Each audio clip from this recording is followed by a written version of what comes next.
We are honored and delighted to with your presence. Open Access Bangladesh started its journey on February 17, 2017 with a vision to work as a platform for advocating open access, open education, open data in Bangladesh. During its short journey, Open Access Bangladesh gained the strength of solidarity as an organization working to promote openness in scholarly works by organizing events, workshops, seminars, and some worth-mentioning programs arranged by Open Access Bangladesh are Workshop on Open Access, a useful tool for education and research, OpenCon 2008 Dhaka, Learn, Research with Fun, and so on. Following the stream, today this phenomenal event has taken place with collaboration with Global Center for Innovation and Learning, USA, GCFIL. Global Center for Innovation and Learning works on global human development across a variety of civil sectors, education, industry, and the public sector. Its roots in Bangladesh beginning in the 1990s, GCFIL has areas of operation through regional offices in Bangladesh, Tanzania, Uzbekistan, and its headquartered in the USA. It strives for a world where all people are skilled, capable, and can improve their life and the lives of their community. Now, I would like to inform you about the agenda for today. We have two segments of this program. And first, we will be hearing today's keynote speech from Dr. Michael Gupta, followed by the discussion by the distinguished panelists present today. And in the second part, Global Center for Innovation and Learning, USA, and Open Access Bangladesh will honor the speakers and will announce Lifetime Achievement Awards to two prominent personalities for their outstanding contribution and achievements in the development history of Bangladesh. Now, I would like to request and invite our keynote speaker, Dr. Michael Gupta, History Professor, James Madison University, Virginia, USA, our honorable panelist, Dr. Monjur Ahmed, Professor Emeritus, Bragg University, Dr. Mahmoud Al-Mahatab, Head, Division of International Hepatology, Bangabandhu Sheikh Mujibur Rahman University, Mohammad Hafizur Rahman Mishu, Special Correspondent, Jamuna Delegation. I kindly request all of you to be seated on our stage.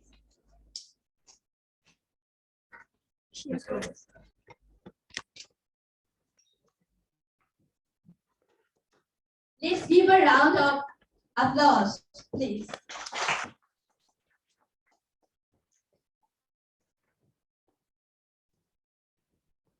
This event is broadcasted globally via Zoom. Also, this seminar is recorded and will be published through global and local media after this event. Today's seminar moderator is Ms. Farida Yasmin, Executive Director and founder of the Disability Rehabilitation Research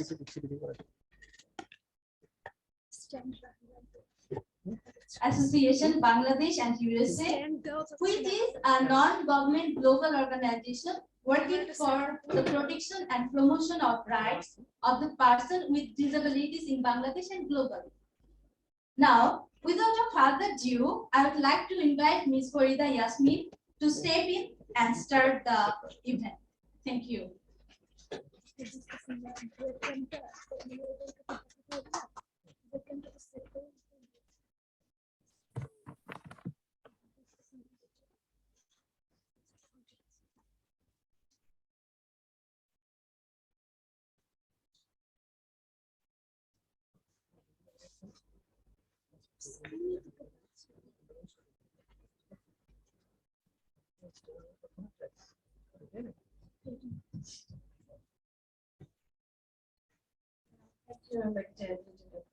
Good evening, everyone, and welcome.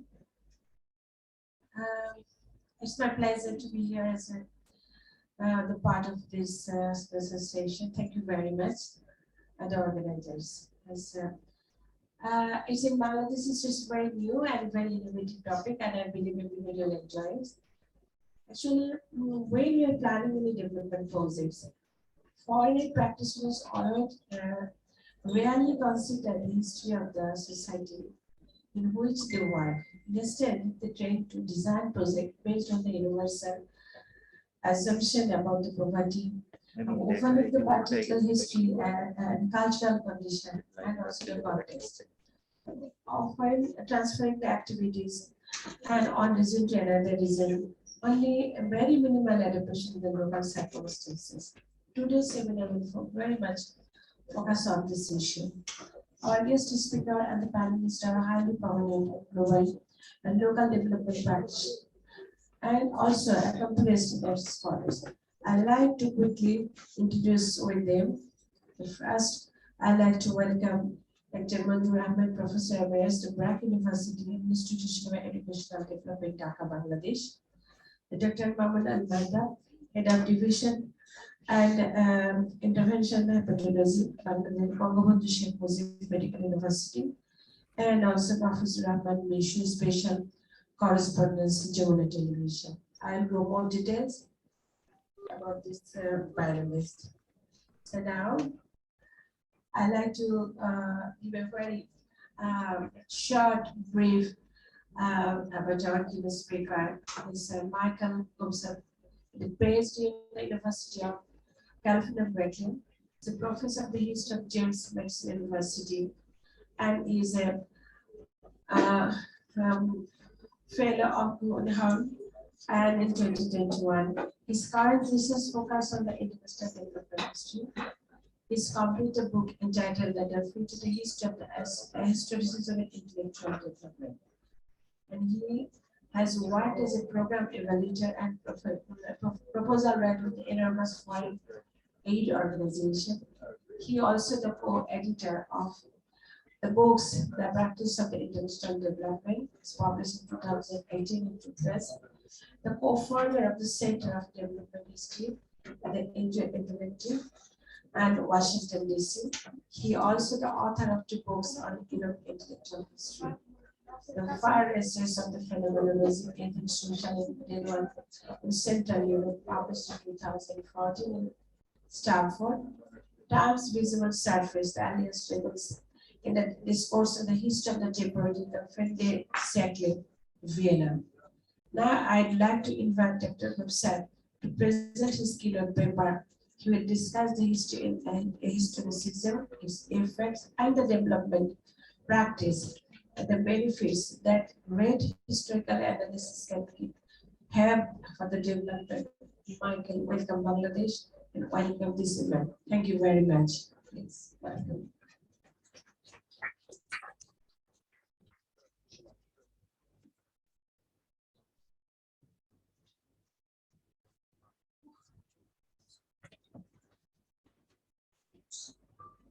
Check. Can everyone hear me? Yeah. Okay. Should I use this microphone or is it? Please use the microphone. Okay, the microphone I will use. And speak a bit loud so everyone can hear. Okay. You can signal to me if I'm being too soft. Let me start by thanking the organizers of this event, especially the team at Global Center for Innovation and Learning and Open Access Bangladesh. I will name Shakir Malik, Saifullah Sadek, Kazi Samir Shish, Radia Tamim, Sahera Noor, Kanok Monirul Islam, whose name I practiced a few times saying, and many others. I will say I'm used to speaking in front of maybe 5 people, for a professor's talk. So I have to say, I'm not only deeply honored to be invited here, but to have so many people turn out. We seem to have a full house. I will try to lean over to see people in the corner as I go.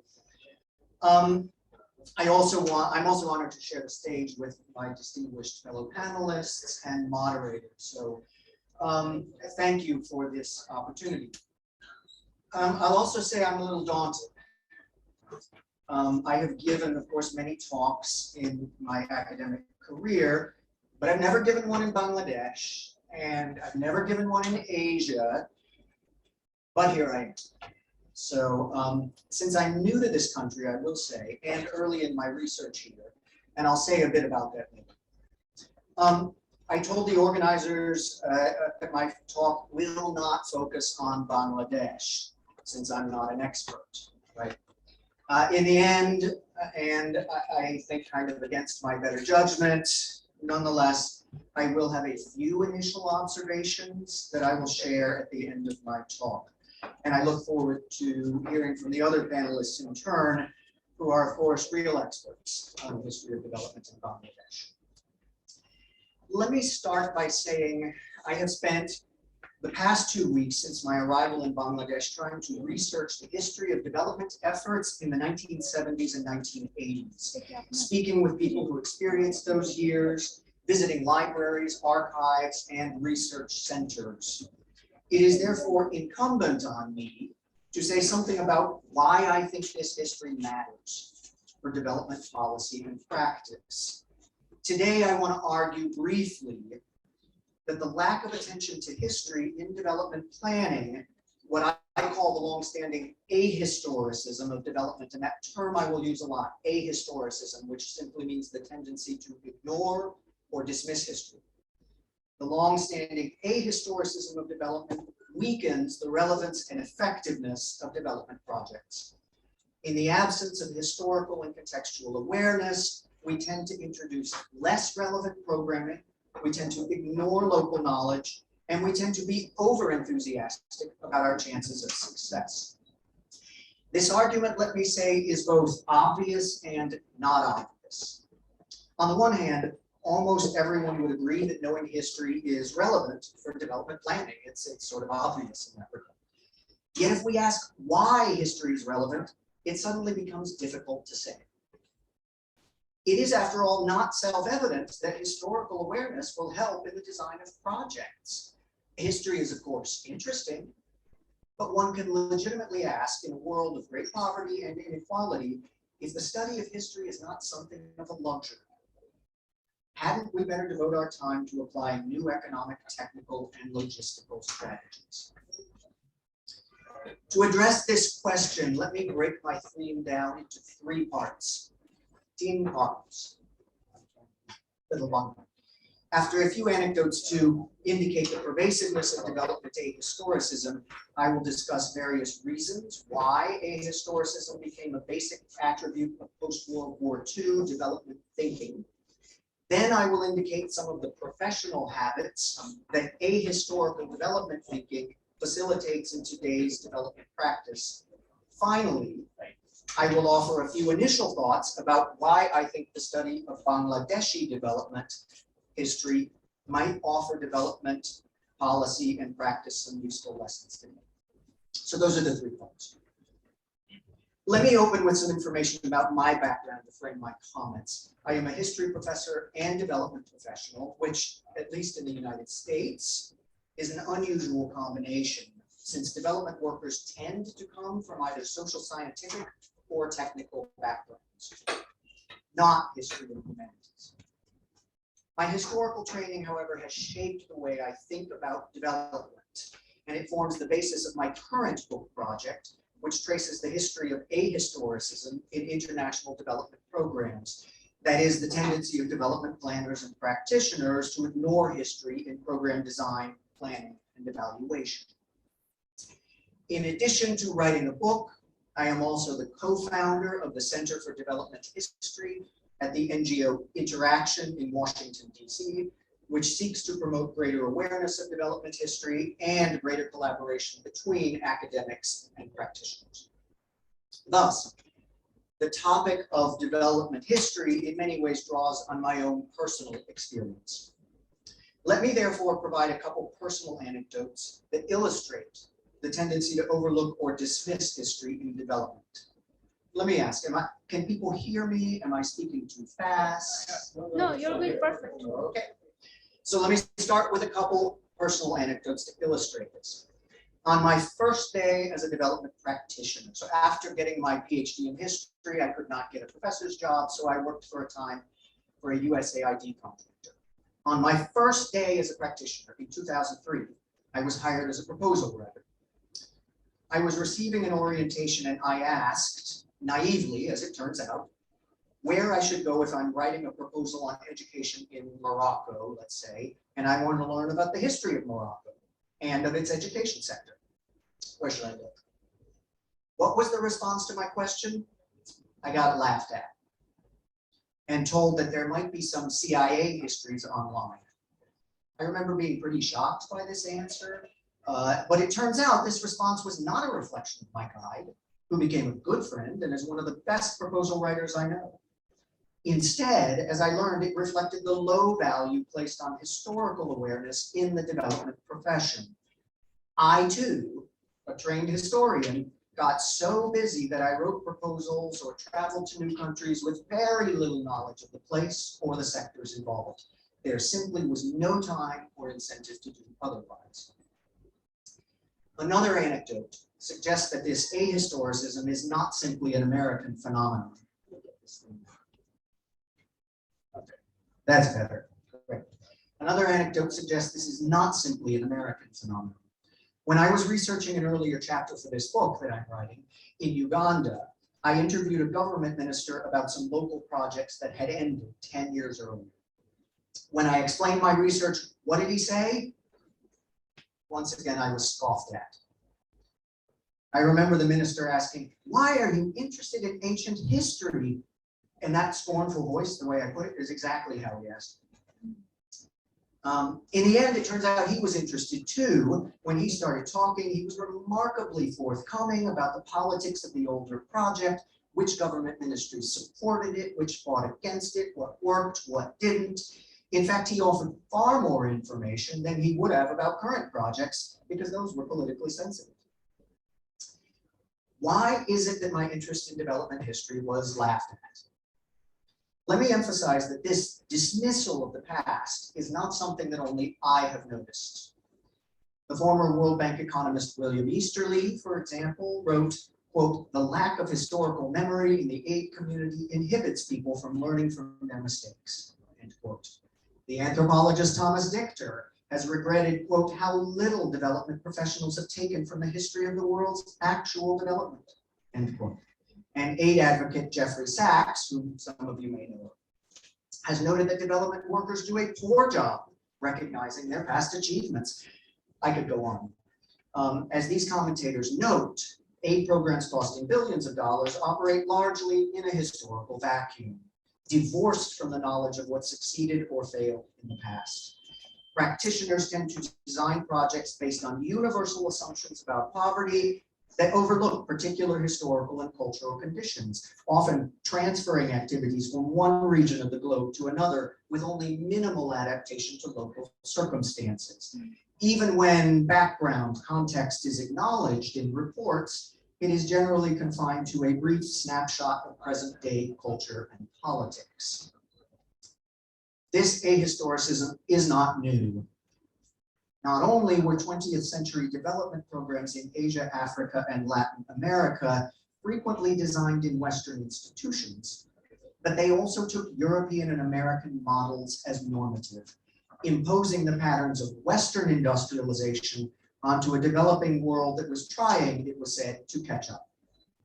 Furthermore, aid projects since the Marshall Plan treated development largely as a technical exercise, like fixing a car, one that could ignore history and politics in favor of universal scientific solutions. As a result, local knowledge and experience were often marginalized in favor of foreign templates and imported versions of modernity. As an initial question then, let me first ask why development has come to be understood in such an ahistorical manner. It is, after all, a fairly strange attitude, given that development is essentially a historical process. Indeed, development can almost be said to be synonymous with history. If development practitioners are not trying to transform a country's social, political, and economic life, its history, then what on earth are they doing? Given this apparent alignment, it should come as little surprise that development planners were not always as dismissive of history as they are today. In colonial times, British development officers regularly included historians and cultural experts among their ranks. They tried to compile histories of their colonies and to make use of local traditions, albeit in racist ways designed to prop up European empire. Indeed, it was largely in the post-World War II era that history came to seem like an abode of relatively useless traditions that had to be superseded if a nation wanted to modernize. Although there was already a shift toward technical understandings of development in the late colonial period, by the post-war era, development was cast as first and foremost a technical and scientific enterprise, not a social, cultural, and historical one. Machines and industrialization became symbols of development. Think of the large dam projects built all over the world, like Kaptai Dam here in Bangladesh, as an effort at national and regional development. And machines, after all, do not have contexts, right? They operate according to fixed laws and can be moved from place to place, and they can be managed by outside experts. As American anthropologist James Ferguson has shown, development planners tended to cast political and cultural conflicts as technical problems that outside experts could solve. Paradoxically enough, then, decolonization and national independence often went hand in hand with national decontextualization and loss of tradition. Why this shift to ahistoricism in the post-war era? Let me highlight a few reasons. First, the mid-20th century saw the elevation of economics to a position of epistemological and political priority. This elevation was tied up with the emphasis on mathematization and quantification in economics, which lent the discipline a precision and a universal applicability, but broke with earlier, more historical schools of economic thought.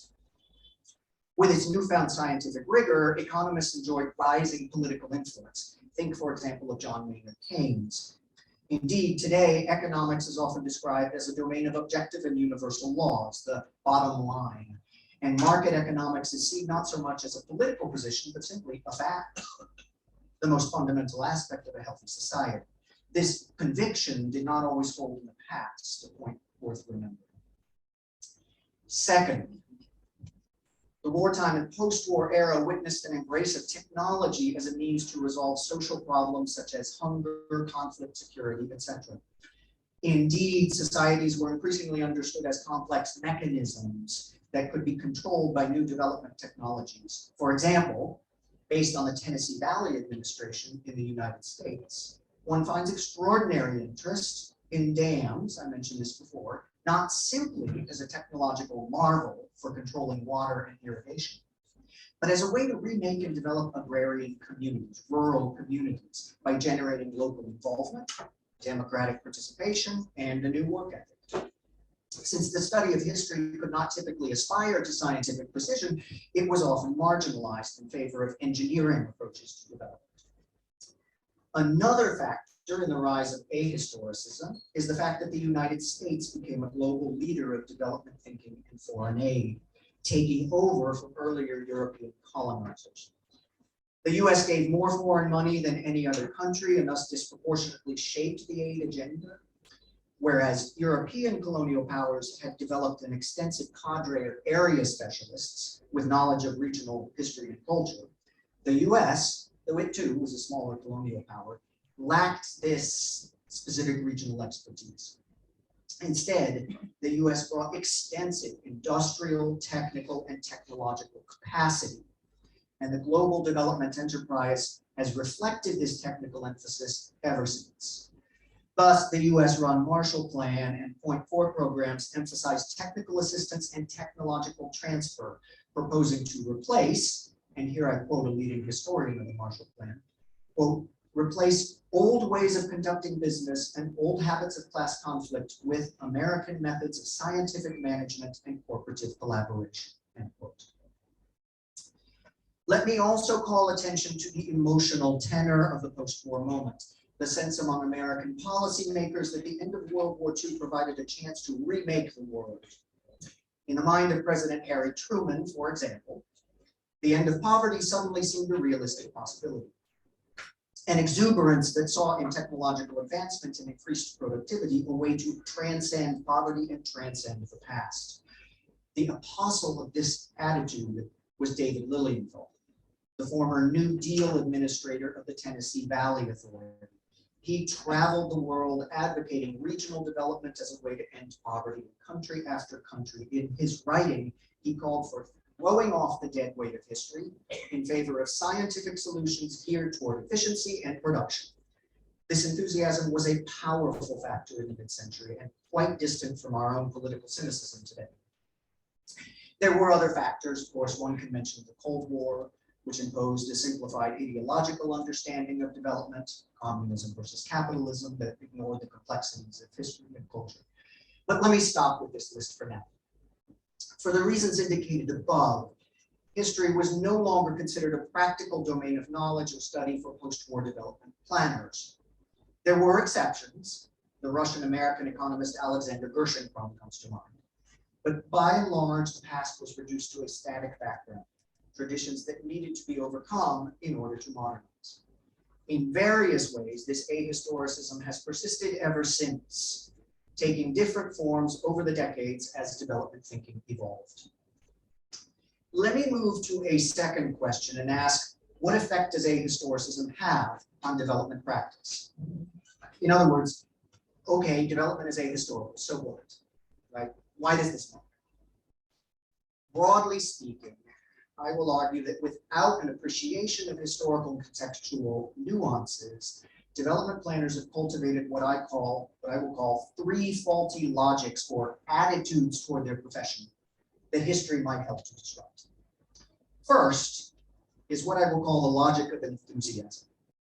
Development planning and practice tends to get caught up in changing fashions that seem to promise ever new keys to alleviating poverty or promoting growth. Modernization, basic needs, microfinance, democratization, markets, property rights, etc. Each of these has had its day. I want to emphasize that I do not consider these ideas wrong or false. They all identify crucial elements of good development policy that can benefit the poor. But I do want to argue that they are often oversold, overhyped as the development solution. As a result, they often promise too much, and they tend to monopolize our thinking in a way that crowds out other options, including, and perhaps especially, local solutions. The result is a tendency to swing from extreme to extreme, from one silver bullet to the next. One sees this in development history. Modernization and growth gave way to basic needs and poverty alleviation in the 1970s, which in turn gave way to market growth and macroeconomic stabilization in the 1980s. Again, these paradigms are not wrong, but they are presented in sweeping and exclusive ways. History, with its study of context and complex causality, can help to temper this enthusiasm by suggesting a range of possible development options at any given moment. It cannot, of course, provide certainty. Indeed, quite the opposite. What I am proposing is that greater historical awareness can help us to undercut the excessive certainty promised by the latest technocratic fashion. So that's one of the faulty logics. The second logic that I think propels development thinking too often is what I call the logic of power. And given the fact that program ideas and templates typically come from wealthy donors and countries, a historical awareness grounded in local experiences can not only point out new ideas that might well work locally, but they can also introduce alternative development strategies that merit attention, right? Including those from the global south. Bangladesh is crucial here because it is relatively unique in offering examples of local strategies that have global reach. I'll have a bit more to say about that at the end of my talk. Finally, the third faulty logic I want to discuss is what I call the illusion of control. By cordoning off history and context and focusing solely on technical aspects of a project that can be managed or incorporated into log frames, development planners assert a kind of control over project activities, but often at the cost of limiting the wider influence of their efforts. The desire for managerial control is, of course, understandable and necessary to ensure some accountability. But it should not be forgotten that this approach treats projects as if they are somehow isolated from their broader social and political environment, creating what is sometimes called a black box that leads to an exaggerated sense of control over project outcomes. Indeed, a project can look successful according to reports, meeting its targets and indicators, getting positive reviews from local staff and participants, but still have very limited influence on broader social trends. To open up this black box is to make a difficult admission, namely that projects may not have as much control as they think, that they are subject to a range of contextual influences beyond their control. Here, actually, I find the learning approach embraced by BRAC, Grameen, and other Bangladeshi NGOs quite refreshing for the way it interacts with the local environment in developing new project ideas. A subvariant of the logic of control is what I call the logic of unintended consequences. Complex interventions in social life, like projects, are almost guaranteed to produce unintended or unpredictable results, side effects, collateral effects, right? Despite the efforts of management to maintain control of their effects. Greater attunement to history and context, I hope, can help to temper excessive ambitions to managerial control, perhaps bringing greater awareness of how populations might react to particular interventions and thus inducing greater programming flexibility and influence. So these are what I call the three logics. Let me move sort of down to a lower level of activity and indicate a few of the practices, so concrete development practices that I have seen in my career and that I've observed over the years that I think could perhaps be reduced a bit by greater historical and contextual awareness. One practice is simple miscommunication, based on the fact that we often mean very, very, very different things by the same terms, right? Too often development planners assume that because everyone uses the same words, we all mean the same thing, right? What, for example, does development mean? Growth, poverty alleviation, freedom? It depends on who you ask, where you ask, and when you ask, right? The same could be said for the term impact, and I wrote a piece years ago about how every organization seems to have a different meaning when they use the word impact. Or take the term participation, which donors and beneficiaries use all the time. So let me cite Shakil Malik on this, who was an organizer. Shakil once told me of a comment that local aid staff sometimes make when they hear donors refer to participation. Oh, that means they tell us what to do, we will do it, and they will call it participation. Excellent. It's a sort of humorous remark, but let me highlight how both parties, donors and recipients, agree that local participation is important, and they discuss it as if everything is clear.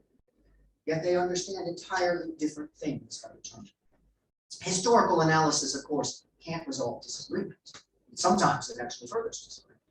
But it can help to illuminate the confusions that arise in different contexts. Another common practice or tendency that I see is something I call false familiarity. I have often seen proposal writers extract a project design from an earlier activity they worked on and shift it to a new project in a new place on the basis of some perceived similarity between the two situations. This education problem in Bangladesh is just like one I worked on years ago in Senegal. Let's use the old design. That happens frequently. The point, of course, is not that we shouldn't learn from past development efforts, but instead that we shouldn't simply assume that we know a situation based on apparent similarities to somewhere else. This false familiarity, of course, leads to another common practice: the rapid generalization or scale up of programs that work in one place to another place based on the implicit assumption that development problems in health, education, democratization, that they are universal or are the same everywhere. My favorite example of this has to do with the role of civil society NGOs in democratization. In the 1990s, American policymakers celebrated citizen groups such as Solidarity in Poland that helped to topple East European communism. And US aid saw them as a key to promoting democracy in other authoritarian countries. In the 2000s, as attention shifted to the Middle East, for example, USAID tended to fund what it saw as new solidarity in countries across the region, NGOs and civil society organizations that they hoped could spearhead democratization. At one point, I worked on a proposal for NGOs in Azerbaijan, only to discover that the large NGOs we were funding actually had really close links with the government and were far better at capturing donor funds than they were at addressing citizen needs.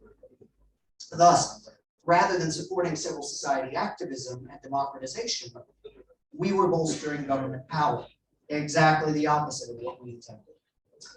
The small local groups that had actually served citizens in Azerbaijan were often not legally registered and they could not get donor funds. So, in my sense, this mistake grew in part out of the false assumption of a universal democratization process. Finally, I want to remark on a kind of tunnel vision that I see in project evaluations. Projects are typically evaluated according to their contractual obligations alone, and they may be successful in meeting these terms while still failing to affect broader social indicators. Indeed, the narrow scope of work for many evaluations means that evaluators often can't even see the broader project beyond their official mandate. Obviously, some of this is changing with impact evaluations and randomized control trials, but even so, the timing of an evaluation matters. Even good projects that have measurable success when they are completed may have only a fleeting impact if their gains are not sustained, a point sometimes missed by short-term decontextualized assessments that occur at the moment a project closes.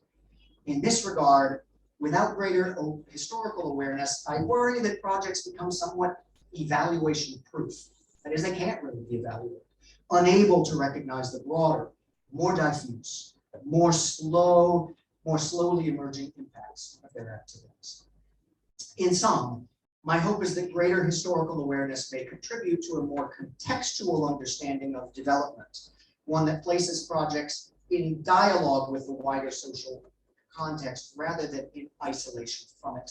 Please note, I'm not arguing against technical expertise, which is of course crucial. What I contend instead is that a wider contextual sensibility, of which greater historical awareness is a part, provides a framework within which technical activities might operate more effectively. If development is, after all, history in action, then surely it should not be reduced to its technical dimensions alone. Here, in my view, is where the history of development in Bangladesh can be instructive, and I want to close with this with this discussion. Let me conclude with a few remarks on my early research. The decades of the 1970s and 1980s, which I am examining, were a period of extraordinary social and political ferment, of course, in this country, and they yielded a set of remarkable local NGOs that ended up shaping global development trends.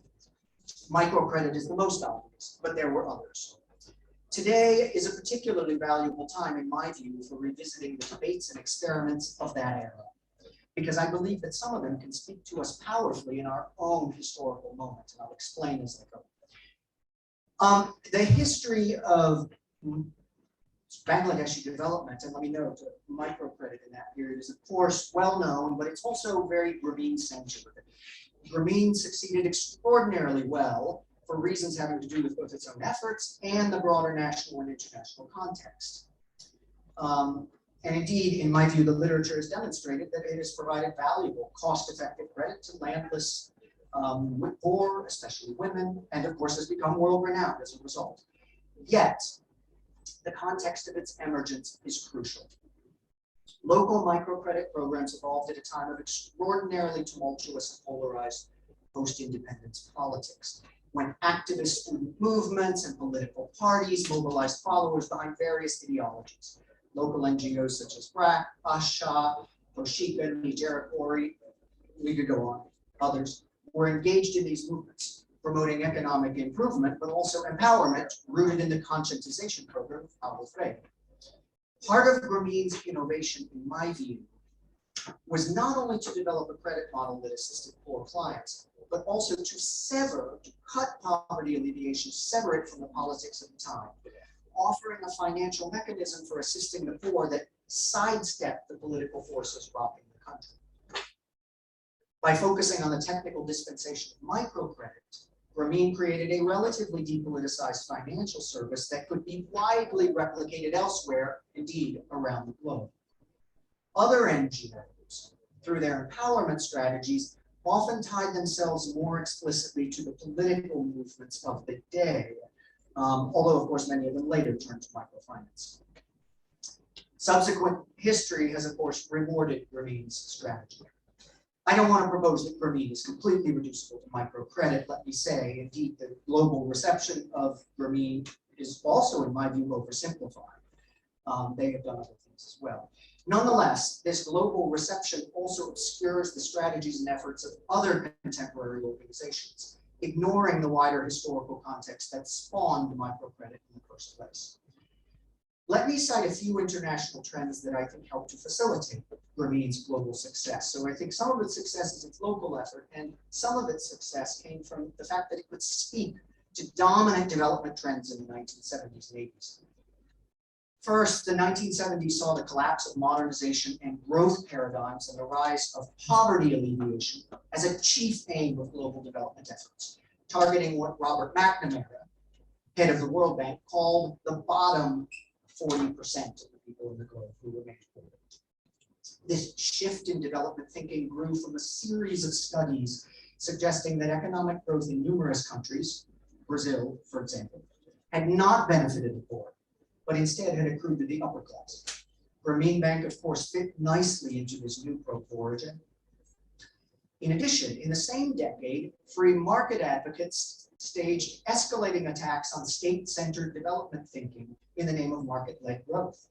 Their ideas did not take hold immediately, but by 1979, with the second global oil crisis and the ascendancy of conservative governments in the West, their thinking entered the development mainstream, embodied in the structural adjustment programs of the 1980s and 90s.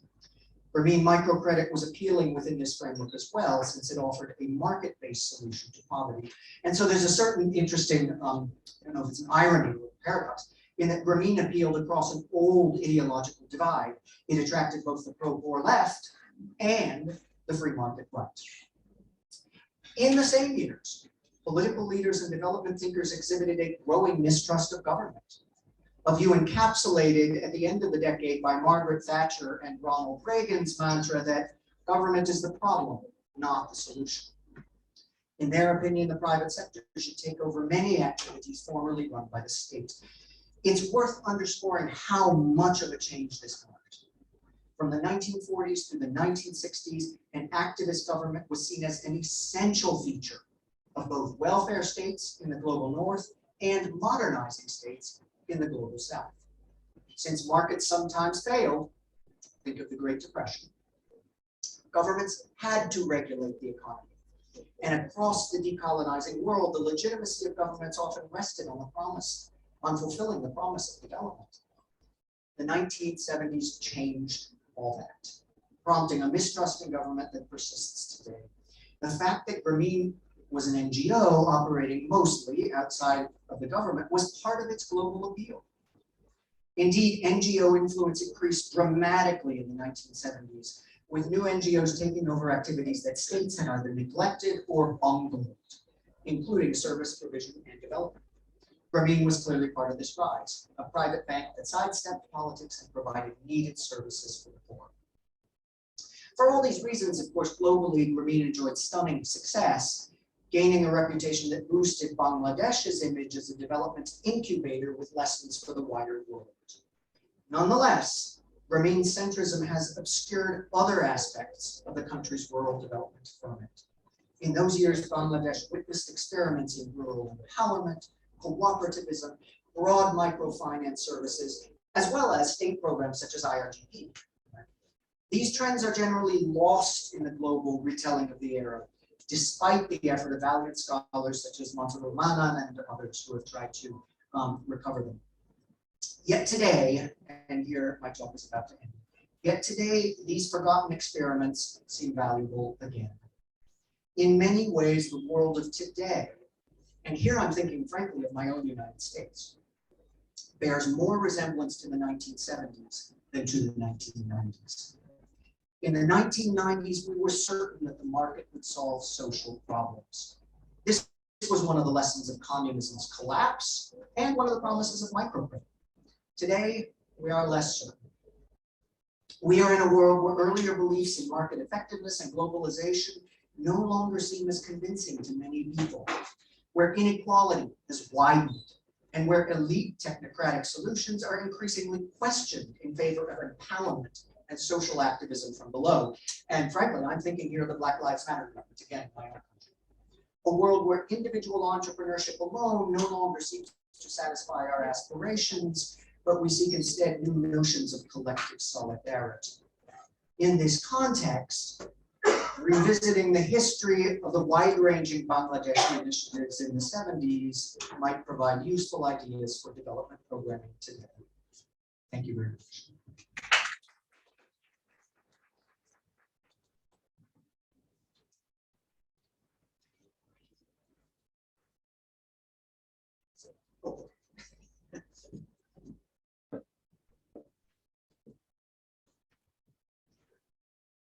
Thank you so much, Michael. You're so nice and in-depth and details presentation, discussion. It's for me, first time hearing from the professor, but in everyday life, in the development practitioner, we face this situation. Thanks a lot. Thank you very much. Now I'd like to open the panel discussion. But before that, I'd like to very briefly introduce the honorable panelists. First, I'd like to introduce Dr. Mandur Ahmed, the professor emeritus at Brack University Institute of Education Development, Dhaka, Bangladesh, of which he was a founder director. He was chair of the Bangladesh Early Childhood Development Network and a convener of Education Watch Bangladesh 2002-2006. He served as UNICEF higher position, including senior education advisor and country director China in Japan. He also served as senior researcher in International Council of Education and Development, Connecticut in the USA. He's the author of several books and also the education planning and formal education. And the last, political economy education in South Asia, fighting poverty, inequality, and exclusion, is recently published in 2020 from the University of Toronto. Is co-authored with the Jones Region and the Shredder Island. Please, Dr. Ahmed, the floor is yours.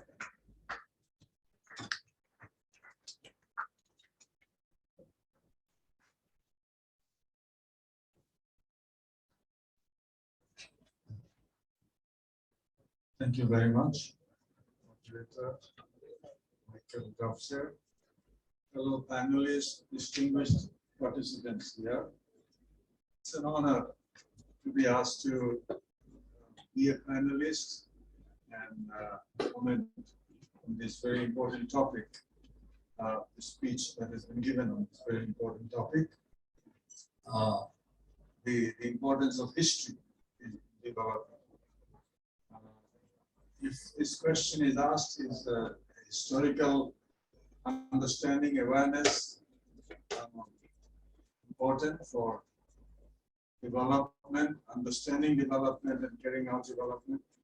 The answer would be very obviously yes, but as Michael has pointed out, we may give this answer, but we do not necessarily act on it.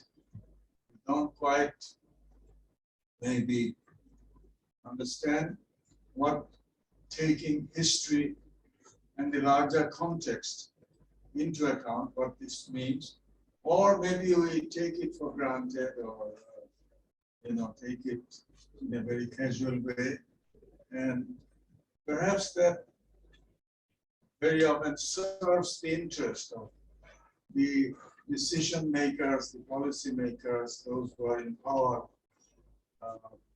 ignoring the larger context. I work in the field of education, And we have been working on a book recently, as mentioned, in South Asia. The reason for persistent poor quality and inequity in the education systems, South Asia, including Bangladesh.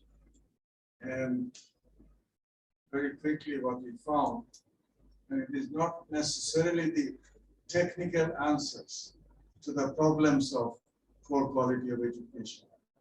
You know, better teachers, better schools, better management, more funding, better curriculum. These are the usual answers that we look for, and problems are there in all of these fields, but then and we perhaps can find the answers. We know the answers. You know, how to train teachers, how to frame the curriculum, and so on. But then, why then nothing happens? Why are these systems not improving?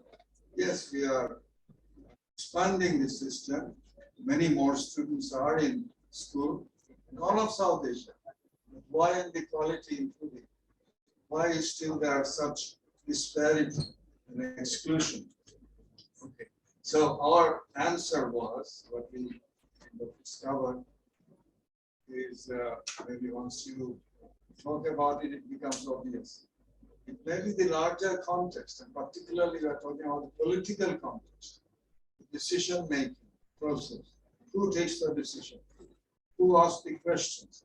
And how are the decisions arrived at? Who participate in this? This is the larger political context of decision-making. And this context also has to take into account the historical development. I mean, this is not, you know, a historic, as Michael was pointed out. There is a history behind the vested interest, the power structure, and how decisions are made. So, the book we were trying to write, its title, and now it is published, Political Economy of Basic Education in South Asia. And we are saying that yes, technical solutions are needed, Michael pointed out, but the decision making, the priorities given, and you know, and implementing these decisions, that's where the political dimension, the larger context, even including the historical context, becomes more important. So I think we very much agree with the basic proposition here, and yes, Professor has given many reasons for why this is not happening, and historical, ignoring the historical context and so on. But I would say, maybe, I don't know if it is fair comment, but my sort of thinking is that in looking at the reasons for not being historical or taking the historical context, the reasons that Michael was particularly pointing out, that also seems to be a little technical reasons. Some things that technical, some, you know, we haven't looked at the context enough. All right. You know, we haven't done the due diligent work on that. All right, I mean, fair enough. But why didn't this happen? Why, who takes the decision that this should be done? And there again, I think it's larger political context, the political economy or political dynamics of a situation, of development. That's what, you know, I come off, and today are coming out recognizing this, and this is the difficulty we have in our educational development, other kinds of development, health area. We have a distinguished panelist from the health sector here. And so we don't know what the answers are, but why aren't the decisions being taken? And why aren't these decisions not being implemented? So that's the political dynamics here. All right. Uh, trying to understand this, and I think history is part of the process of understanding that. I might mention UK politicians Edmund Burke and Winston Churchill, and the Spanish philosopher George Santana. All of them, in so many words, say that if you don't learn from history, you are condemned to repeat it. All right. So what do they mean? I think as a general proposition, I think we'll probably agree with it. But then it begs several questions. Okay, what is history actually? Is there one absolute narrative of history? And if you look back, then how do you learn from it? How do you understand it? How do you interpret it? And how do you sort of make use of it in your whatever field you are working in, development, social development, economic, education, and so on. So that's the problem. How do you look at history? What you exactly do? How you learn the lessons here? And I might give a couple of examples here.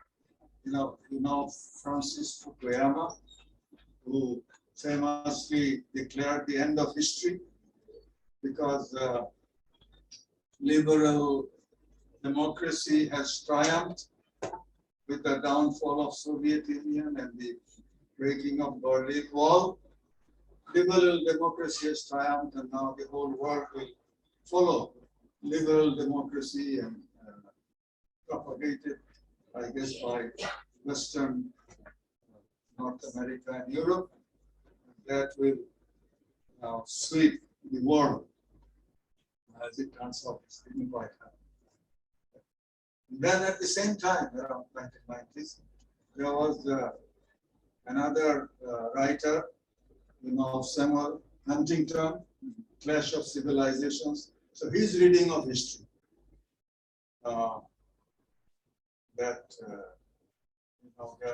the new sort of development is clash of civilizations, and he's essentially talking about, in his way, it's the sort of Christian West and the Islamic East are going to be the new sort of zones of conflict. And again, maybe there is some indication of that, but is that the lesson we draw from history? Is that should this be the learning or understanding of history? And then what do we conclude from there about future development and so on? So, I mean, I'm just pointing out to the problem of, we need to understand the historical context, but how we do it and what exactly we take as lessons from there. Another historian, Arnold Toynbee, spoke about civilization as a race between technological and scientific development, which is progressing very rapidly, and social organization, how we organize ourselves. Society, that's lagging behind. So that's creating all kinds of problems. So I guess we can generally agree with that proposition, but then what are the implications of that? I think Michael, in his way, is pointing out the challenges here, and that we need to take a broader sort of look at the larger context, historical, political, social, anthropological, so on. And that should guide us in what we aim for, what we try to do. Now, turning to Bangladesh, I think he spoke a little bit about the 70s and 80s and some good experience. I say that we need to go further back. Bangladesh is a new nation state, but as a national entity, goes back at least 1,000 years. All right, the Palas and Senas were the kingdoms. And then the Turkic rulers who came in here, but they became indigenous. They are not colonialists. Then the Pathans, independent kingdoms in Bangladesh. And even during the Mughal period, I mean, there was always a sort of conflict with the central Delhi government. Bangladesh was always trying to, Bengal at that time, was always trying to be a bit independent. And lastly, the Nawabs, from whom the Nawab Sirajuddaula, from whom the British took over when he was an independent ruler of Bengal. So there was always that national identity that was shaping and emerging. Even I mentioned to Michael earlier about a book by Richard Eaton, historian, who wrote about the rise of Islam and the Bengal frontiers around 1990s, I think. Also. And so he was talking about, the Palas and Senas and the Turkic rulers and so on. Still, it was not necessarily a kind of religious identity. It was a ethnic linguistic identity in the Ganges, Brahmaputra Delta area of this region. In the eastern part of South Asia. I do not call it necessarily frontier because at that time that was the center of a very thriving civilization and state. So, all right. And then the 13th century onwards, the Islam arrived here, and in 1871, there was first census during the British period. And at that time, it was first discovered that in this region, Muslims are the majority in Bengal, more than around 54%, 1871, first time. And everyone was quite surprised. And people knew that there are Hindus and Buddhists and, caste system, of course, among the Hindus, and when the Muslims were there, those who came from outside, but and also indigenous people who converted to Islam. But first time it was found that it was Muslim majority in this part of the world. And then, of course, afterwards,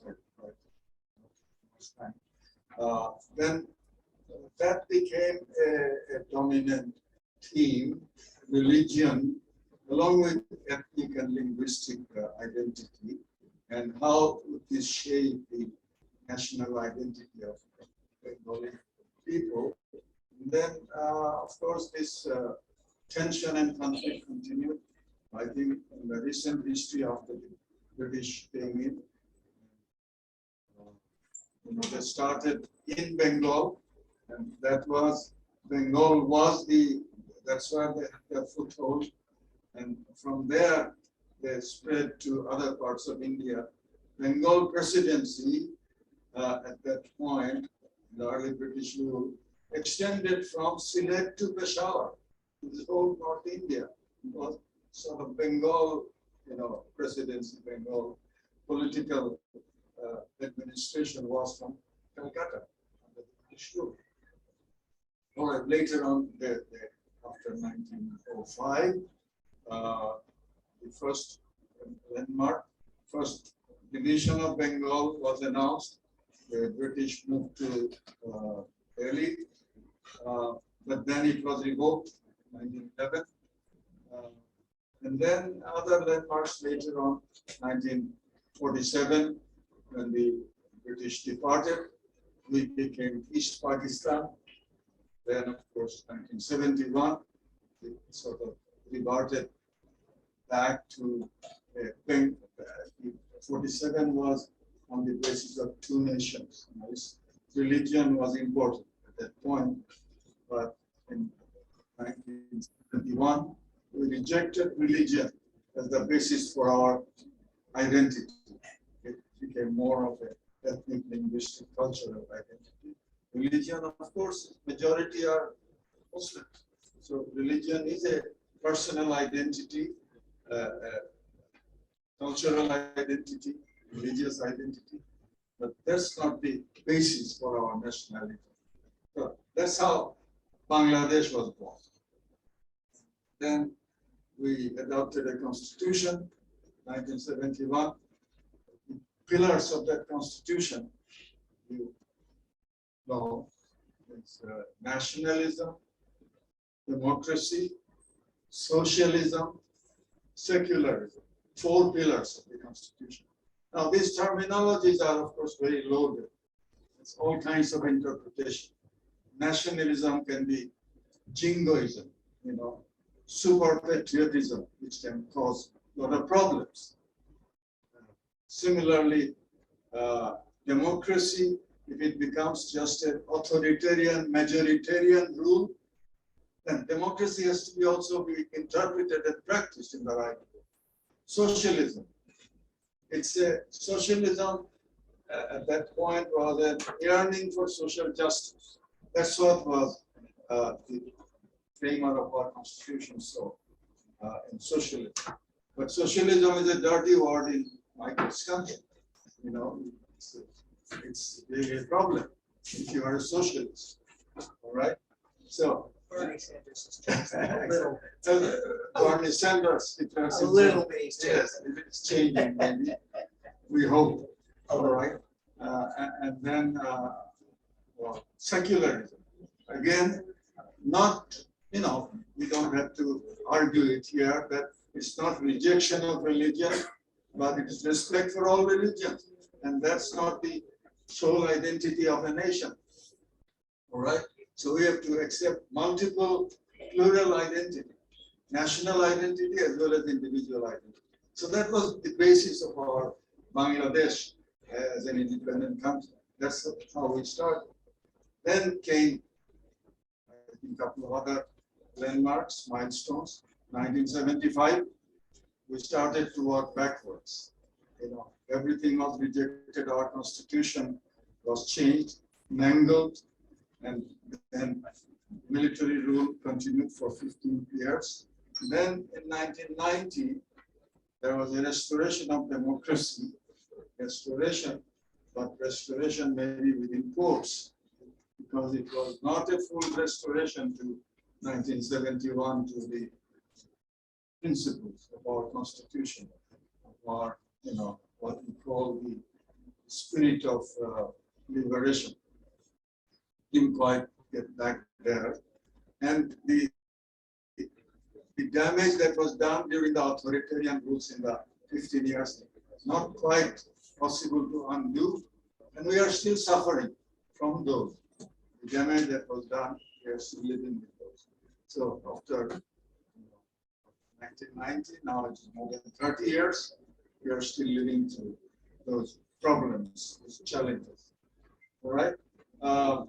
Now, I think, so Michael, I think we have to look a little deeper than what historical context, the larger social political context, and 70s and 80s. I think there are some achievements here that he mentioned.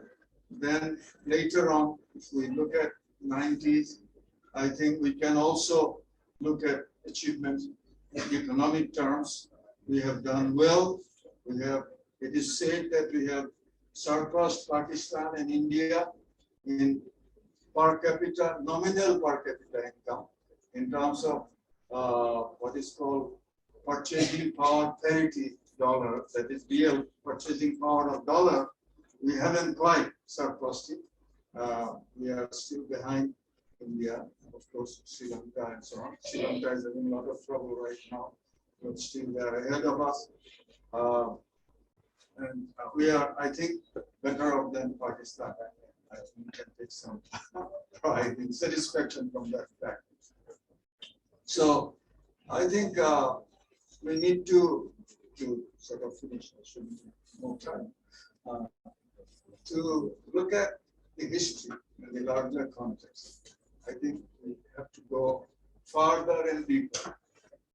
And I think the challenge right now is to how do we sort of reclaim our fundamental principles of our liberation, our constitution, the four pillars: socialism, democracy, nationalism, and secularism. But all of these terms then have to be interpreted in a humane and progressive way. They can be misinterpreted, they can be misused, each of these terminologies. And there are political interests, power interests who are quite capable and quite willing to misuse and misappropriate these terminologies or these concepts. So we have to give them, render them humane and progressive meaning and interpretation, and live on this basis. How do we sort of look to the future so that we build the kind of nation, the kind of society that we envision, we imagine in 1971. I think this is the challenge we have. We have made, I think as mentioned, progress 70s, 80s, 90s in certain terms, but then that's obviously only a partial story and not enough. So that's the challenge we face. That's the understanding I think we need to develop, work on that basis. I think Michael paper and his speech is sort of given us the occasion to reflect on this and think of this fresh and see how we go from here. Thank you very much.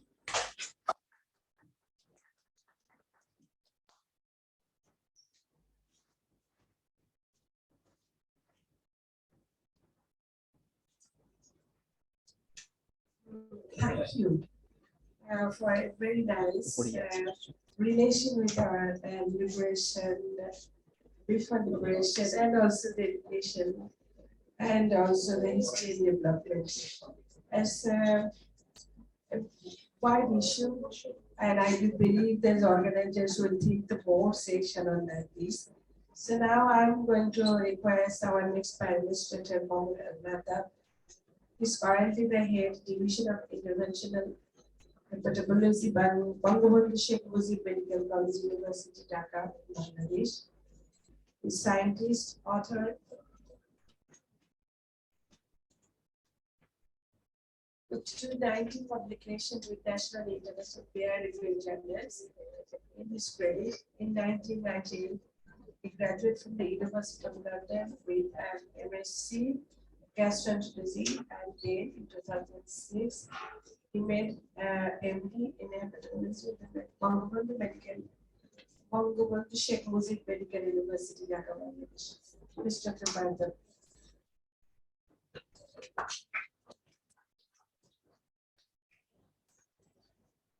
Thank you very much. At the outset, I must thank the organizers for very kindly inviting me here.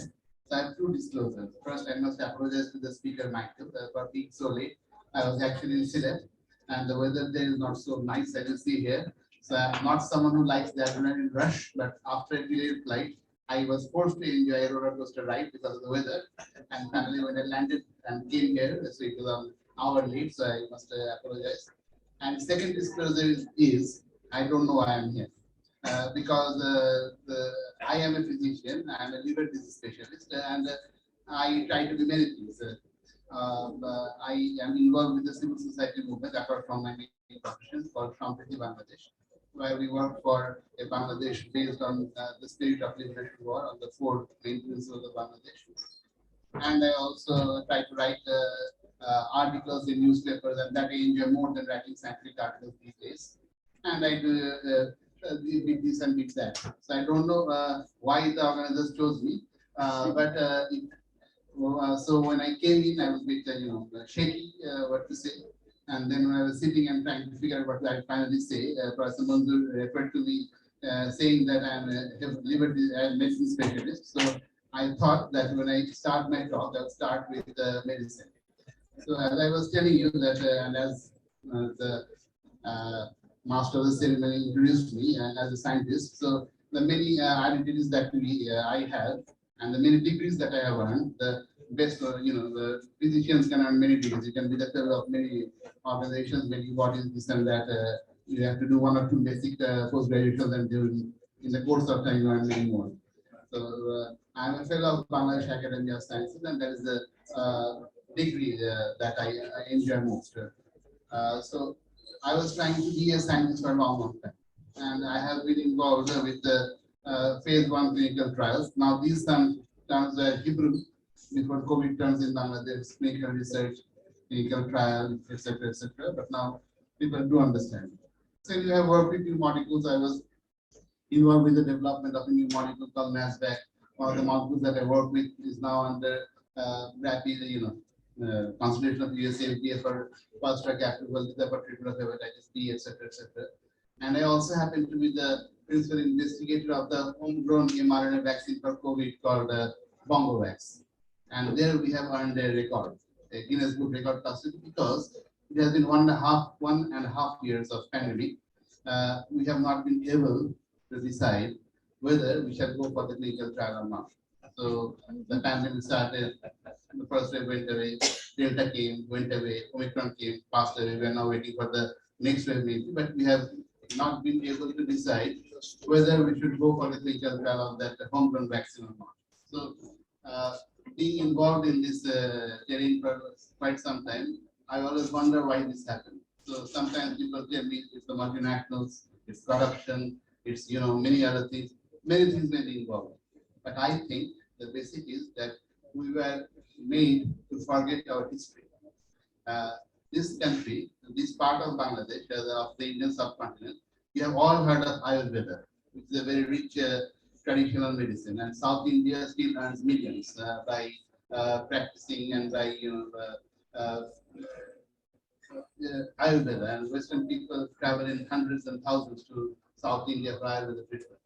Why I say that this particular part of the Indian subcontinent has a greater medical heritage, because Ayurveda is basically Hindu medicine, and Hekimi is basically Muslim medicine tradition.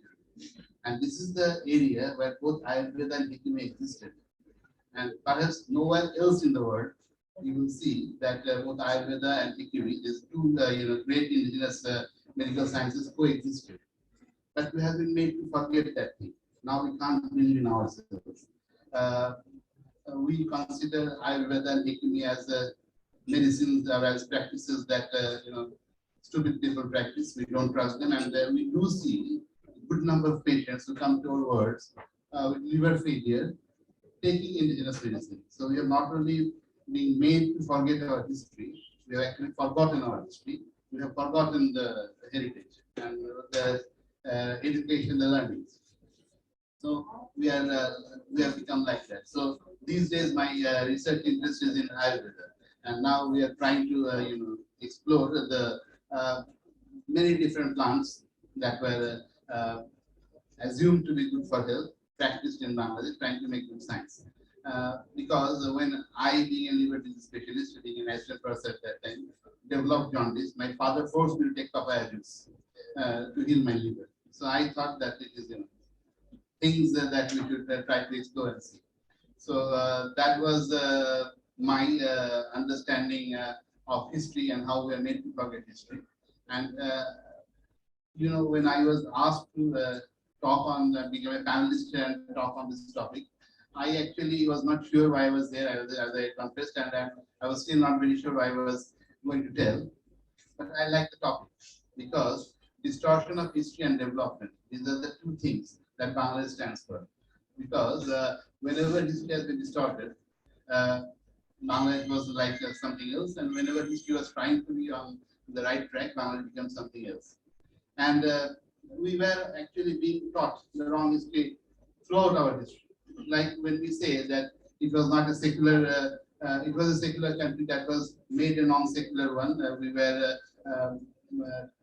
taught to fight against each other, Hindus against Muslims to survive. We always blame the Pakistanis. But that's not the case.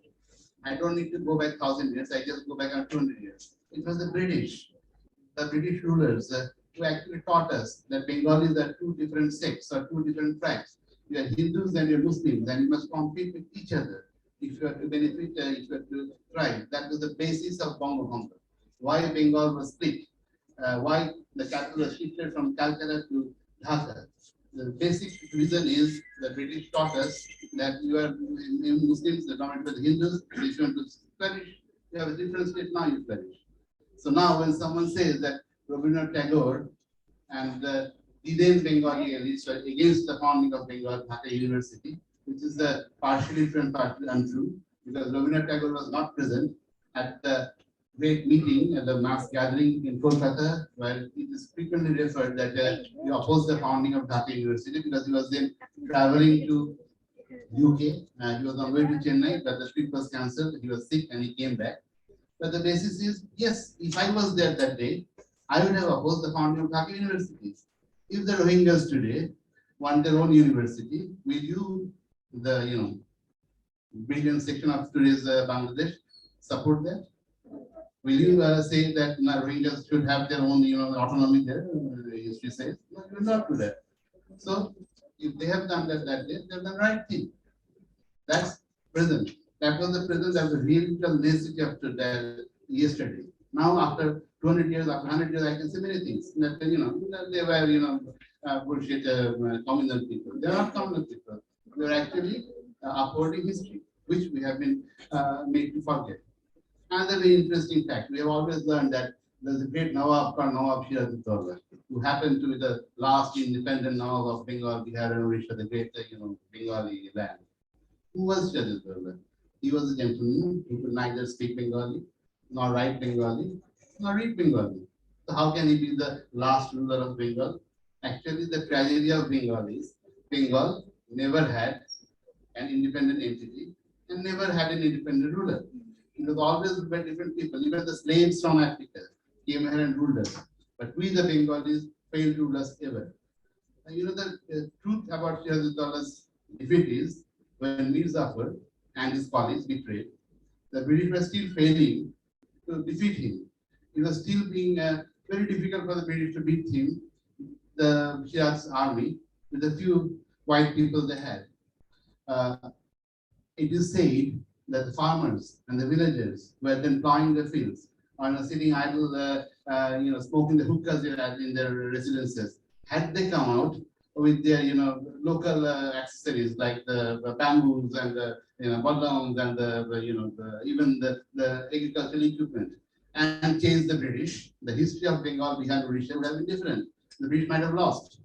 But the Bengali people, the rural villagers, didn't do that.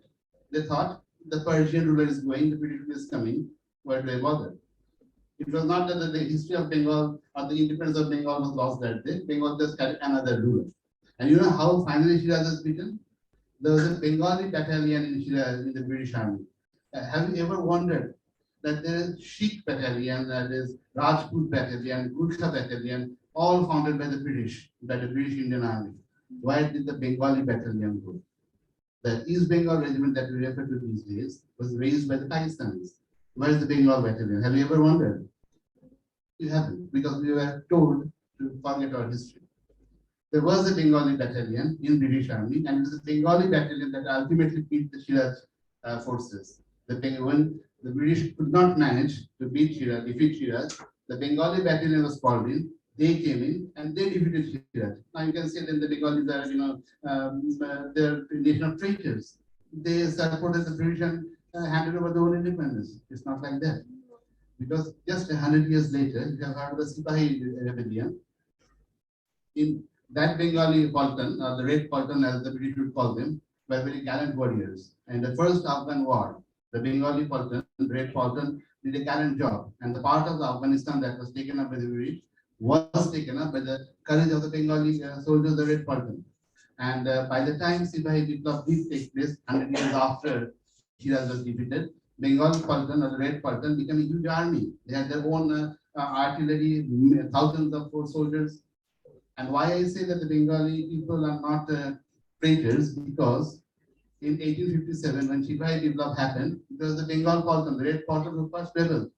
And you know what happened to the rebels in Lucknow when the Red Sultan was beaten finally?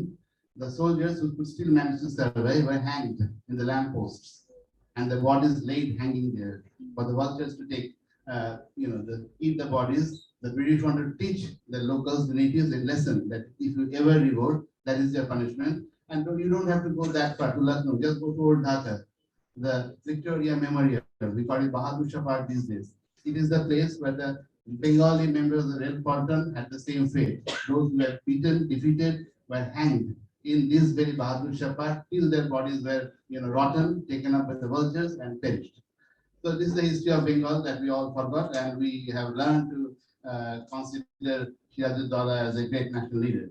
And fortunately, the so-called democracy, restorative democracy of the 90s did not last long, because I still remember that we are being taught that Arab called Ikhtiaruddin Muhammad bin Bakhtiar Khilji is the father of the nation of Bangladesh, and I still remember very much that not very far from here, in front of the National Press Club, a clown dressed as Ikhtiaruddin Muhammad bin Bakhtiar Khilji would ride a horse on the day the Sains were beaten by Ikhtiaruddin Muhammad bin Bakhtiar Khilji, and we are being taught that this is the replica of the great father of the nation of the Bengalis, Ikhtiaruddin Muhammad bin Bakhtiar Khilji.